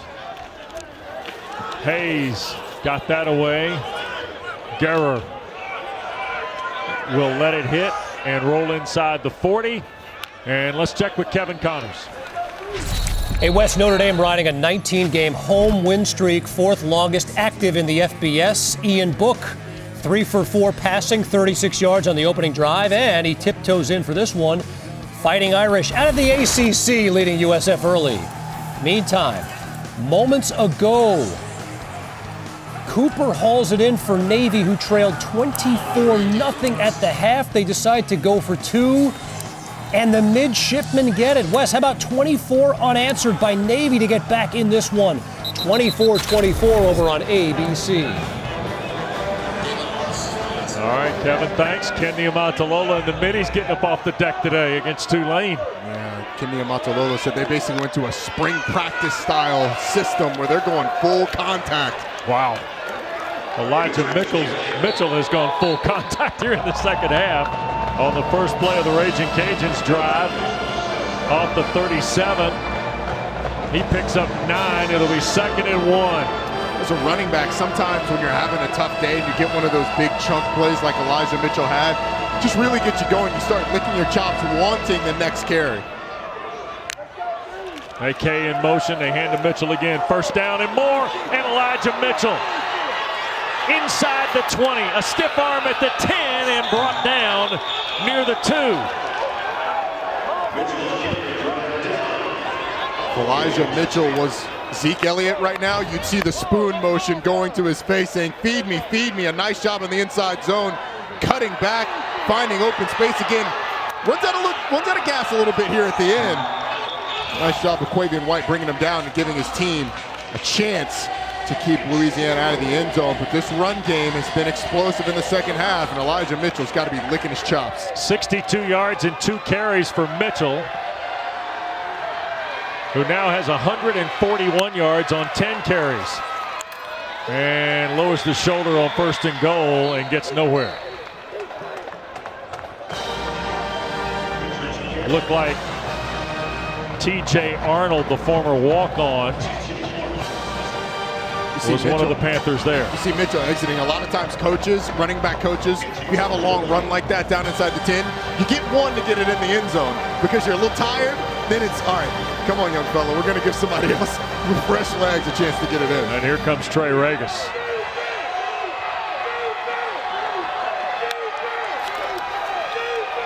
Regis the carry and the score.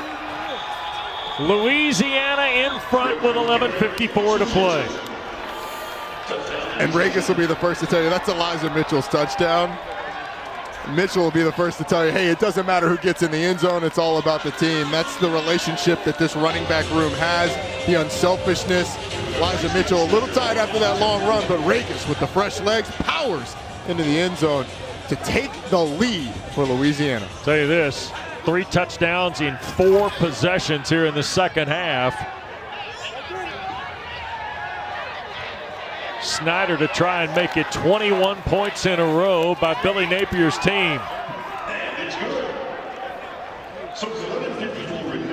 Regis gets the score. Mitchell did the heavy lifting on the long run, Roddy. 53 yards. The offensive line did as much of the heavy lifting as anything, but Mitchell gets him down inside the end zone, and then sometimes you're a touchdown vulture. You punch it in when your partner got you down there.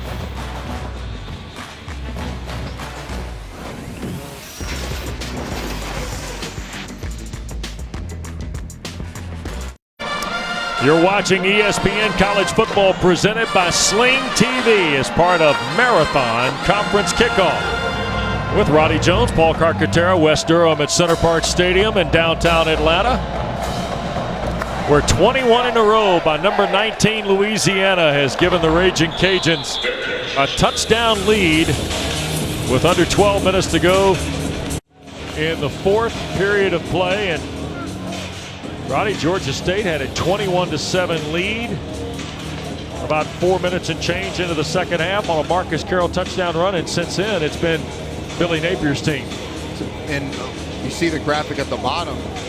153 rush yards in the second half. Most of those coming on 2 long Elijah Mitchell. 1 touchdown run, 1 run inside the 10. So if you're Georgia State, you're really thinking, man, we have played pretty well on a down-in, down-out basis, but it's just the explosive plays in the run game that have separated this thing in the second half. Quad Brown making his first collegiate start. Destin Coates working toward his career high as a Panther. Picked up about 5 on first down to the right side. Tackle made by McCaskill and Hill for the Raging Cajuns.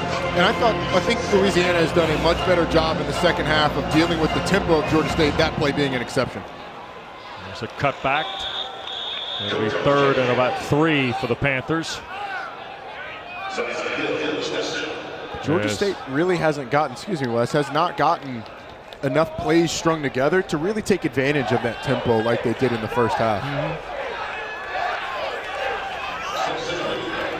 So here's a 3rd down. Panthers 5 of 14 today. Brown on the keeper. First down and more for the redshirt freshman as he stretches toward the 43. Tripped up by Jalen Johnson, the star backer. Well, it's how they started the game. A lot of quarterback run, and they go back to it with Quad Brown to get him back involved in this game. Bunch look to the right. Brown now going to throw it away.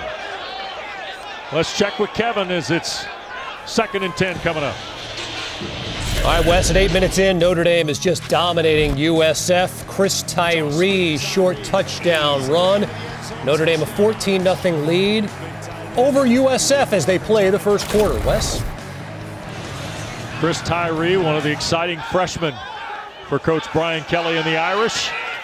Here's a throw by Brown. The catch made. That's Dixon, the redshirt junior, and that's enough for a first down for the Panthers. Down to the 42, Roddy, and now all of a sudden, Georgia State, for the first time since that opening drive in the second half, seems to have some momentum as Dixon was able to be shoved out of bounds by Percy Butler. I like how they've worked Quad Brown in here in this 4th quarter. Quarterback run, then you get him on the run. Throws a nice play to get the first down. They're trying to make a late change, take Hill out of the lineup. Jaquan Nelson comes back in, and there is Coates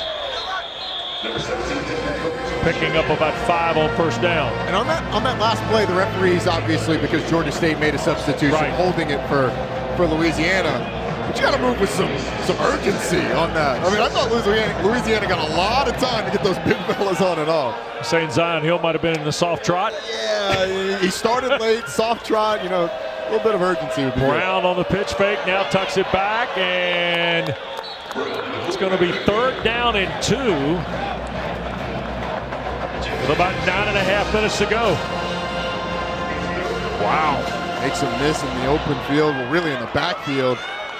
Makes something out of nothing. Does Quad Brown. That 6'5" frame, it's got a little shiftiness to it. 3rd and a couple. This is Coates. And they will give him the first down at the 31 on forward progress before he got knocked back. Tyler Guidry, the sophomore, playing the jackbacker, was in there along with McCaskill. The crew that has to be the happiest about this drive, it's got to be the Georgia State defense. Yep. And they've been kind of on their heels this whole second half. Brown throws for the end zone. Offline and incomplete for McCoy. Pretty good battle with Mekhi Garner and Cornelius McCoy, the junior from Deerfield Beach. I've been impressed by the way both of these guys have played. You see Gardner there with his hand on McCoy, just nudging him out towards the sideline. I'm not sure McCoy gets to that ball either way. But I've been impressed by these Louisiana defensive backs and just how they've used technique to throw off the receivers at Georgia State.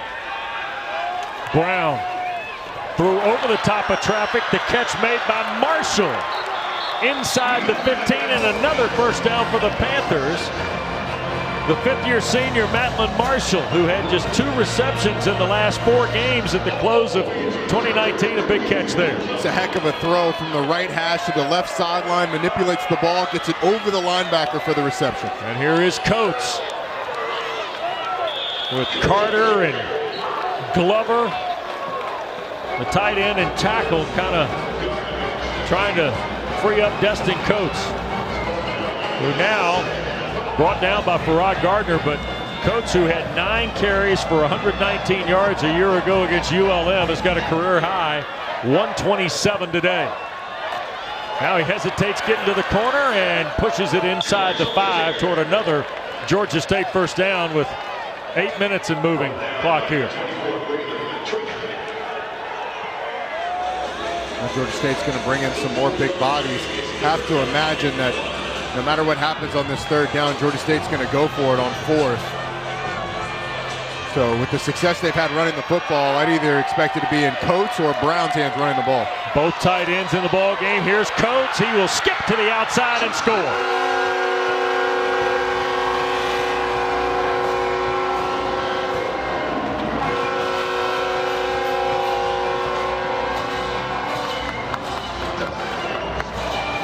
Three-yard run for Destin Coates, Roddy.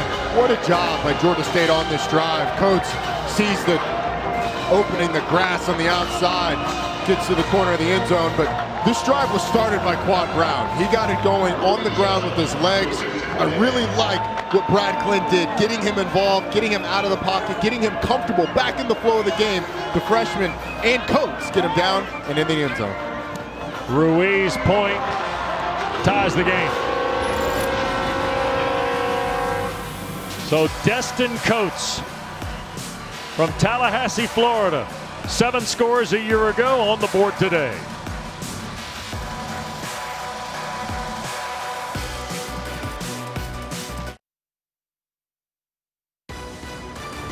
ESPN College Football is presented by Sling TV, the smart choice for live TV, and in part by Corona Extra. Find your beach. State Farm Arena, Mercedes-Benz Stadium. About a driver 4-iron from here. Maybe your driver. Tie ball game at 28. 7:37 to go. Adam Coppinger, our producer. Greg Ambrose, our director. Great crew. Fun to be here with Roddy Jones, Paul Carcaterra, the Sun Belt, who turned Power 5, in particular the Big 12 on its ear last week, is got a good one here in a conference opener for Louisiana and Georgia State. And here is Smith, taken down just beyond the 30-yard line, Paul. You know, gentlemen, both of the big runs for Louisiana this half have been behind Osiris Torrance, and he's a large man at 6'5", 332 pounds, and he's been that way for a long time. In 8th grade, he was 6'3", 420, and people around this program love this guy. He comes from Greenburgh, Louisiana, a town with a population of 660 people. He's humble, hardworking, and has completely transformed himself. Offensive coordinator Chris Sale said he is going to play football for a long, long time. Here is Lewis escaping pressure and tried to dial it back to Pierce Meagle on the throw. Incomplete, 2nd and 10. Roddy, you already got Osiris Torrance as a Sunday dude, right? You got him. Absolutely. You had him in the 8th grade as a Sunday dude. Exactly. When he was 420 in the 8th grade, you got to think, hey, that build's not going to work, but if you can get it together, you're going to be a guy that plays on Sunday. And Osiris Torrance, the coaches just raved about his work ethic and his ability to work himself into great football shape. It's a really instinctive player, and as Clark said, has been a huge reason they've been successful in the run game in the second half. Lewis, quick look, pump, throw, downfield, and caught. Kyron Lacey into Georgia State territory to the 33. Big catches today. Kyron Lacey had 1 grab last week for 14 yards. He's had plenty more here today. Well, it gets him on the double move. Watch up here. Double move, goes north, is able to make the catch. What a fantastic job there by Kyron Lacey. 36 yards, 3 for 57 now for Lacey. And Regis cannot break away from Dante Wilson, who was in that mix first and had help from a redshirt sophomore named Zach Dixon.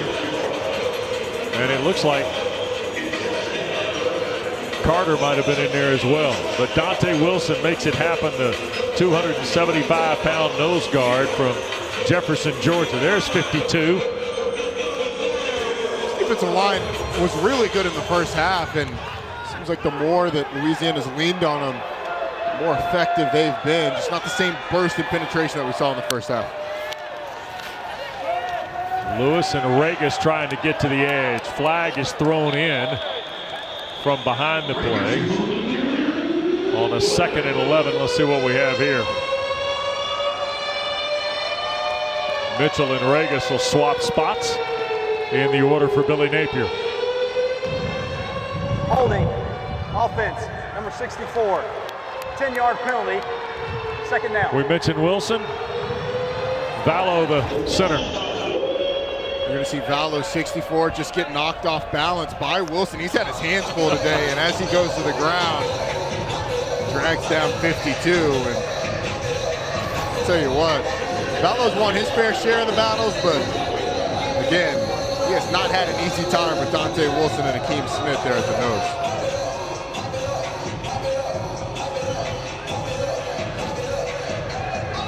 Penalty makes it 2nd and 21. Under 6 to go now.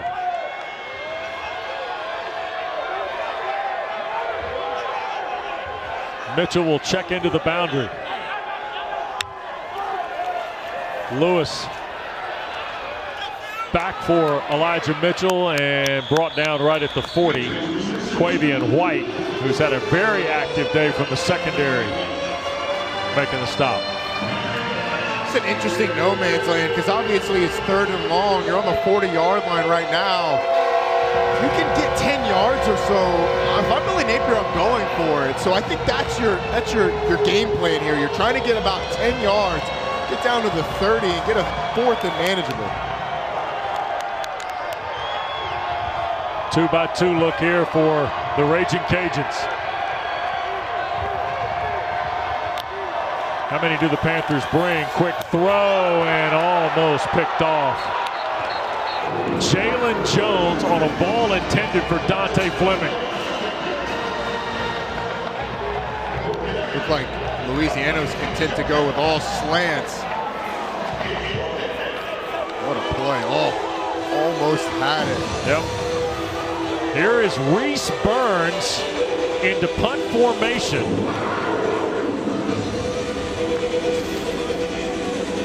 You on high alert here with Quavian White at the 10? Absolutely. I think everyone is going to go into safe punt in this situation. Expect a fake. Burns going to try and drop it in.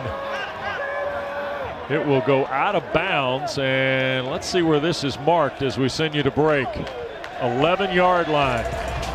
Tied at 28. Panthers with the ball after this. The first NFL game in Las Vegas is on Monday Night Football. Join Kirk Herbstreit and Reese Davis for a special Monday Night Megacast as they welcome guests to talk about Breeze and the Saints versus Gruden and the Las Vegas Raiders. Monday on ESPN2. Game 3 of the Eastern Conference Finals tonight between the Celtics and Heat. Miami's up 2-0.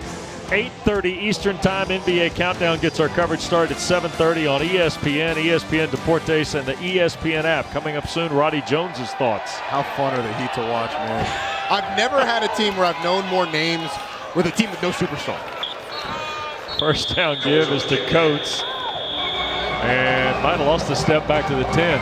Got the Bam out of bio block. We're not talking about boring Dragic, the Dragon, Tyler Hero.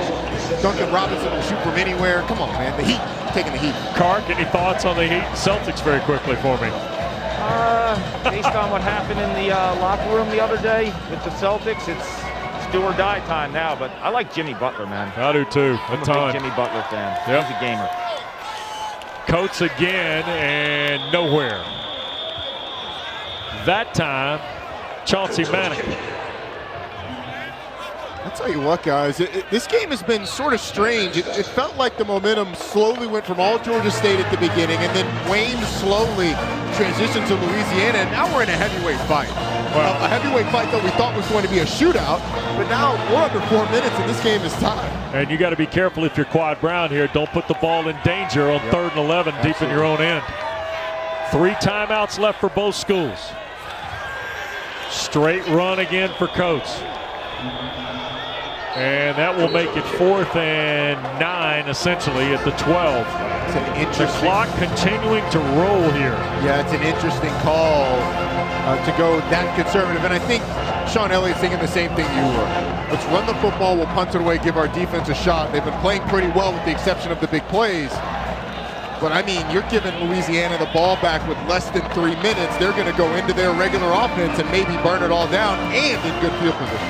Guerrer will wait on the Hayes punt. Now remember, the Raging Cajuns have been around Michael Hayes on a couple of punts here in the second half. That's a good point.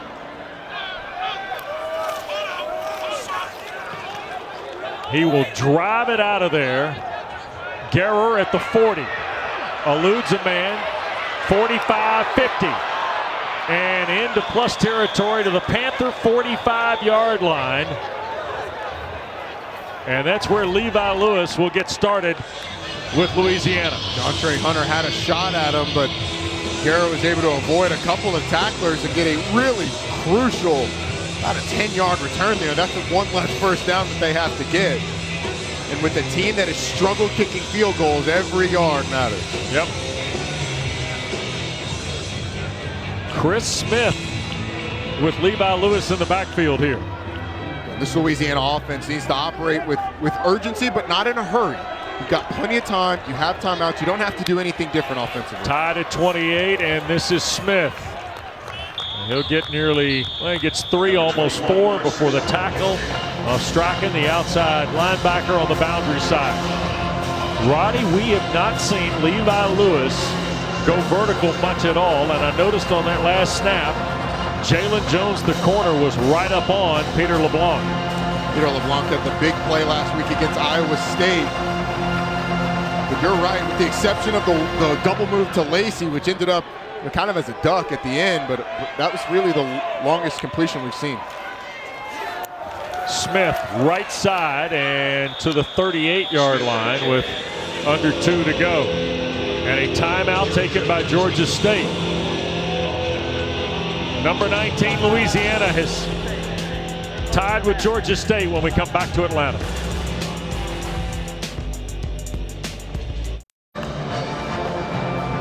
Well, Rodney, it was 14-0 Georgia State. And then seemingly with about 90 seconds to go in the first half, Louisiana pulled it from the fire to cut it to a touchdown deficit at the break. Panthers pushed it back to 2 touchdowns and then 21 in a row by Louisiana in the third and early fourth has put us in a spot where the Destin Coates touchdown a moment ago tied this thing at 28, and here we go down to the wire.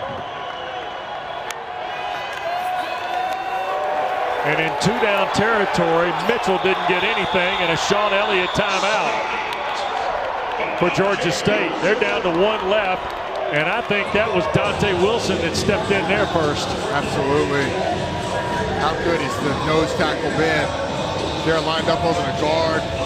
Man, I've been really impressed by Dante Wilson's ability to engage his hands. That time matched up against Ken Marks. Did a fantastic job.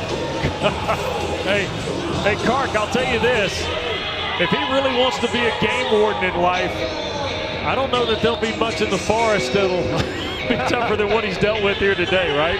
He's unbelievable, man. I just tell you what, it's the motor, too. And off the field, he loves being in nature, loves being relaxed, and kind of the whole tranquility of the outdoors. But when you put him on the football field, watch out. He's a game wrecker. Certainly is. And as impressive as those fish are, you see the biceps? Yeah. That is big. And that was a big play, because if Louisiana's able to even get 2 yards, and it's an obvious rundown, and they have been so good in the run game in the second half that I think they likely did it. The question is, what does Louisiana go with on a 4th and 4? The big thing for Georgia State is that you cannot jump under any circumstances. Watch the football and be aware of the hard count. Billy Napier's got 3 timeouts. Sean Elliott has 1. Snap to Lewis. He's going to reset, roll back to the left, cannot get away from the pressure. Hardrick Willis, and then Blake Carroll. You have to give a lot of credit to this Georgia State secondary that not only covered the initial route, they covered the scramble routes as well. You see Lewis was looking to his left, Rose to his right, and as much pressure as this defense has put on Lewis today, this is the first true sack that I can remember. They rallied to the football, and not only that, Wes, with 1:41 left and no timeouts, the sack gives them excellent field position to drive down and win this football game. And the grad transfer, Noel Ruiz, hit a 52-yarder a year ago when he was a member at North Carolina A&T to win a game against Elon. It's an FCS All-American last year. Here is Destin Coates. Sean Elliott has 1 timeout, 95 seconds to go. Coates is operating on a career high. That's his 33rd carry. Taylon Humphrey the tackle. And he got 3 yards to give him 145 on the day. It's been an absolute bell cow today. Brown tried to dial Coates into traffic. He makes the catch at the 39. Louisiana bench thought he did not catch it. 3rd down and about 3. Honestly, Wes, from the replays that we've seen earlier, I think I'm going to agree. I'm not sure if he caught this. No, in slow motion, yeah, that knee's down. That's a catch. Brown almost intercepted. Percy Butler in the neighborhood of a pass intended for Terrence Dixon.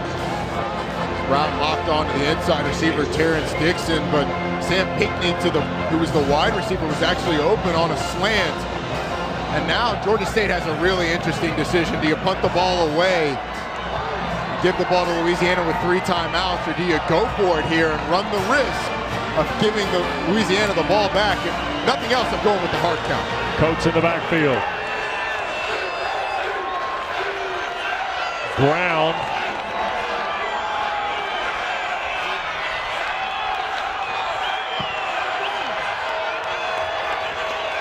And there's the flag.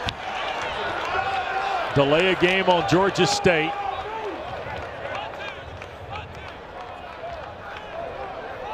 Unless Sean Elliott, did he burn his last time out? I think I'd go ahead and take the delay game. You're going to punt this away, so. Delay game, offense, 5-yard penalty, 4th down. Yep. Wes, you mentioned something earlier that is going to come into play here. Louisiana's been really close to blocking a couple of punts today. Yep.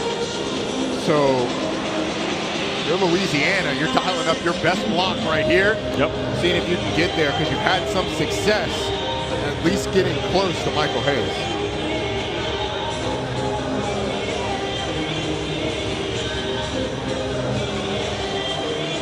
What a ball game this has been. And the very dangerous Eric Guerrer deep for Billy Napier.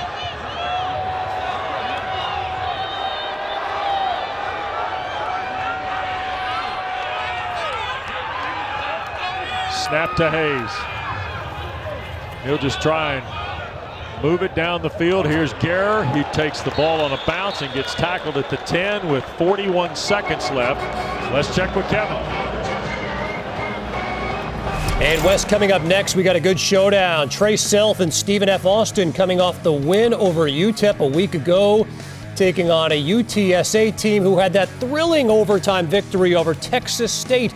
Lumberjacks and Roadrunners coming up here, 3:40 kick on ESPN2. Meantime, check this out. Moments ago, Daniel Davies for the win.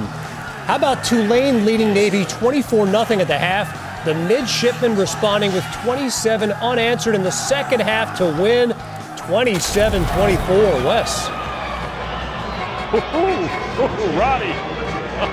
You don't often root for teams, but after Navy's showing in week 1, you kind of root for them to come out and play well in week 2. 41 seconds left, 3 timeouts for Billy Napier. Here is Chris Smith, and right into the arms of Blake Carroll.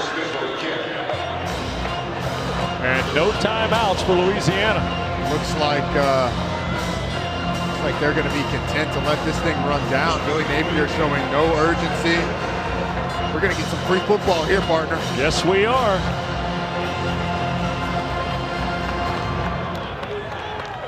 So we will go to overtime. 28-all in a ball game that has been fascinating to watch simply from the fact that Georgia State led 14-0. Louisiana got a touchdown with a minute and a half to go in the first half to get on the board. Georgia State pushed it back to 2 scores early in the second half. The Raging Cajuns went 21 in a row, Roddy. Georgia State then gets a Destin Coates touchdown run with 7.5 minutes to go. And each school kind of has a chance here in the final, 3.5 minutes? Yeah. But nothing to show for it. Well, the defenses stood tall. The defenses were fantastic after initially kind of being put on off balance, being caught off balance a little bit in the second half. But think of the opportunities when you go back. The one that stands out to me is Louisiana driving at the end of the first half, and then an interception thrown by Levi Lewis takes points off the board essentially and makes it so this game is going into overtime. So Quad Brown in his first career start will go to overtime with Georgia State and Louisiana after this.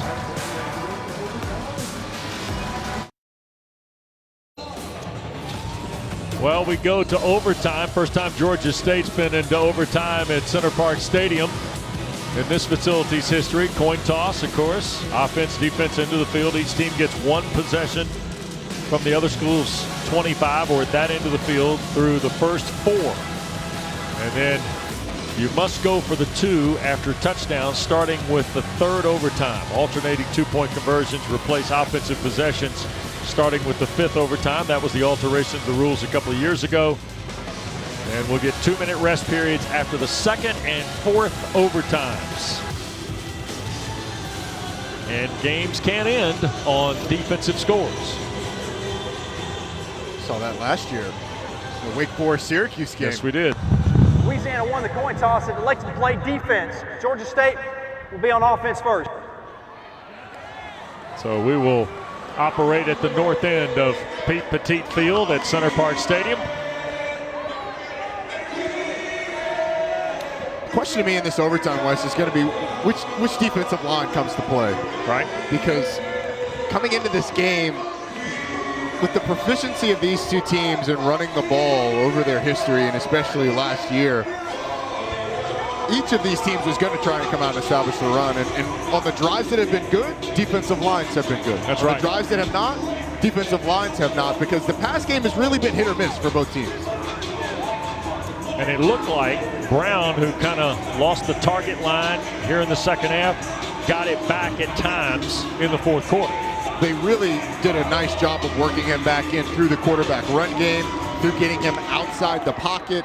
That calmed him down, it seemed like, got him back in the swing and the flow of the game. Coates in the backfield. Brown will keep it here. He gets 5, 10. Flick it off to about 12 yards, down to the 13. And Paul, interesting, we were just talking about the quarterback run play during the commercial break for Georgia State. Absolutely, and I think Brown has been so effective in that respect throughout the course of the game, too. He's a long strider when he drops back. Louisiana's playing pass. He's going, man. Quick handoff. This is Coates trying to bounce back inside the 10 and gets to about the 8.5. Been really impressed with the short area quickness of Destin Coates. I mean, his ability to make those quick moves either in the hole or in space have certainly been a difference maker today. 3 receivers in the tight end, Payne. And here's Brown again. And he got wrapped up by Butler. And might have gotten to the 7. Still going to be somewhere in the neighborhood of about 3rd and 5, Roddy. Well, they bring Butler off the edge, the nickel blitz, and you'd love the center, Malik Sumter, to be aware of that and block there. But, I mean, you could rep that 100 times in practice and never get that nickel blitz. So it was just a nice call by Louisiana. Here's Brown. Wants to throw offline. Dixon and Payne were both in the route package for Cornelius Brown, the 4th. You know, I really thought that he had Payne early. Watch Payne, 88, gets picked, throw it right now. Give it to Payne. He's got the first down, but he's looking for Dixon down the field. And that's just one of those freshman mistakes. Know what you need, because that was a really nice job of Dixon running through the outside shoulder of the defender covering Payne. Would have gotten the first down. So Noel Ruiz from Wilson, North Carolina, the grad transfer, North Carolina A&T. 25-yard field goal. And right through to push Georgia State in front. 31-28.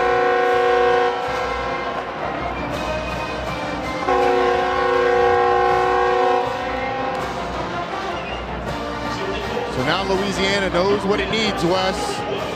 Touchdown wins the game. Yep. That's why you work so hard in that coin toss to call the right flip, but they're going to have to establish the line of scrimmage, much like Georgia State did there. You're going to have to establish the line of scrimmage. If I'm Georgia State, I'm focusing defensive line. Stevens McQueen in the middle. Blake Carroll has been all over the place during this game. Right. Jeffrey Clark, Dante Wilson, and Hardrick Willis have been fantastic through stretches of this game and really dominated. Mitchell the back in the pistol with Levi Lewis. And here's Elijah Mitchell, hits the cutback, and will get 6 on first down. Yeah, that's what I would go to if I was Louisiana. This is one of those times, Wes, where in overtime, this is about what kind of team you are and want to be. Victor Hayward got in on that one and made the tackle on the backside. But it's going to be, you go back to your identity. Yep. And Billy Napier told us, we are a zone football team. You are going to run zone here at overtime and give the ball to Elijah Mitchell. And to be honest with you, whether it's been Mitchell, Regis, or Smith at times today, that's what they should be doing. Yep.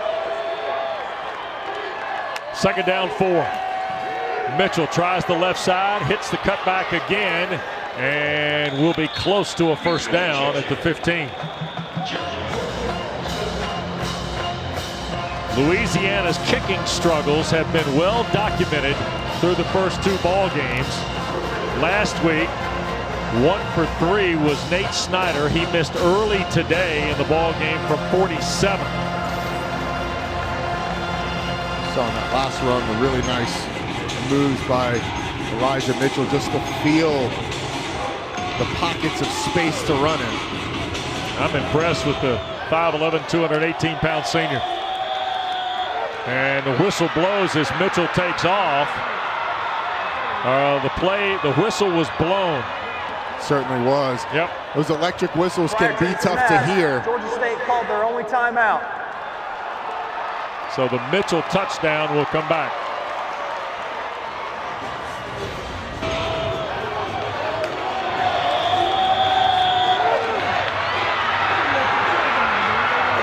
So Mitchell's touchdown taken back. And it's bang bang with the. And Kark, I'll ask you this for being on the field today. There's been a lot written in the first 3 weeks of college football about these electronic and handheld whistles. Have they been noticeably lower, higher than what you were thinking you'd get? Look, Wes, I'm on the 10-yard line. I didn't hear it.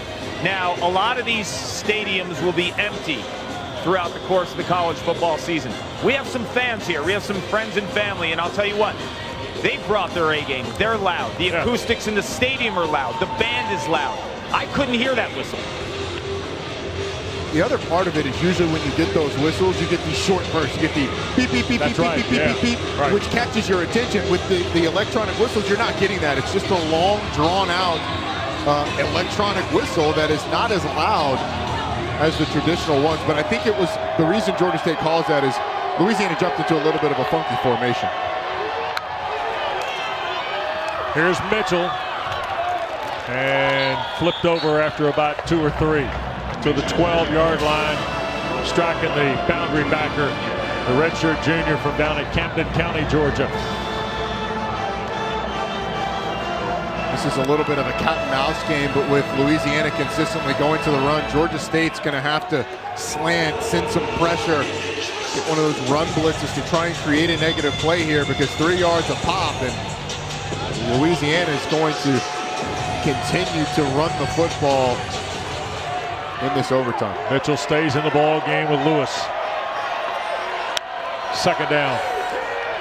Mitchell to the edge at the 10, at the 5, and the Ragin' Cajuns move to 2-0.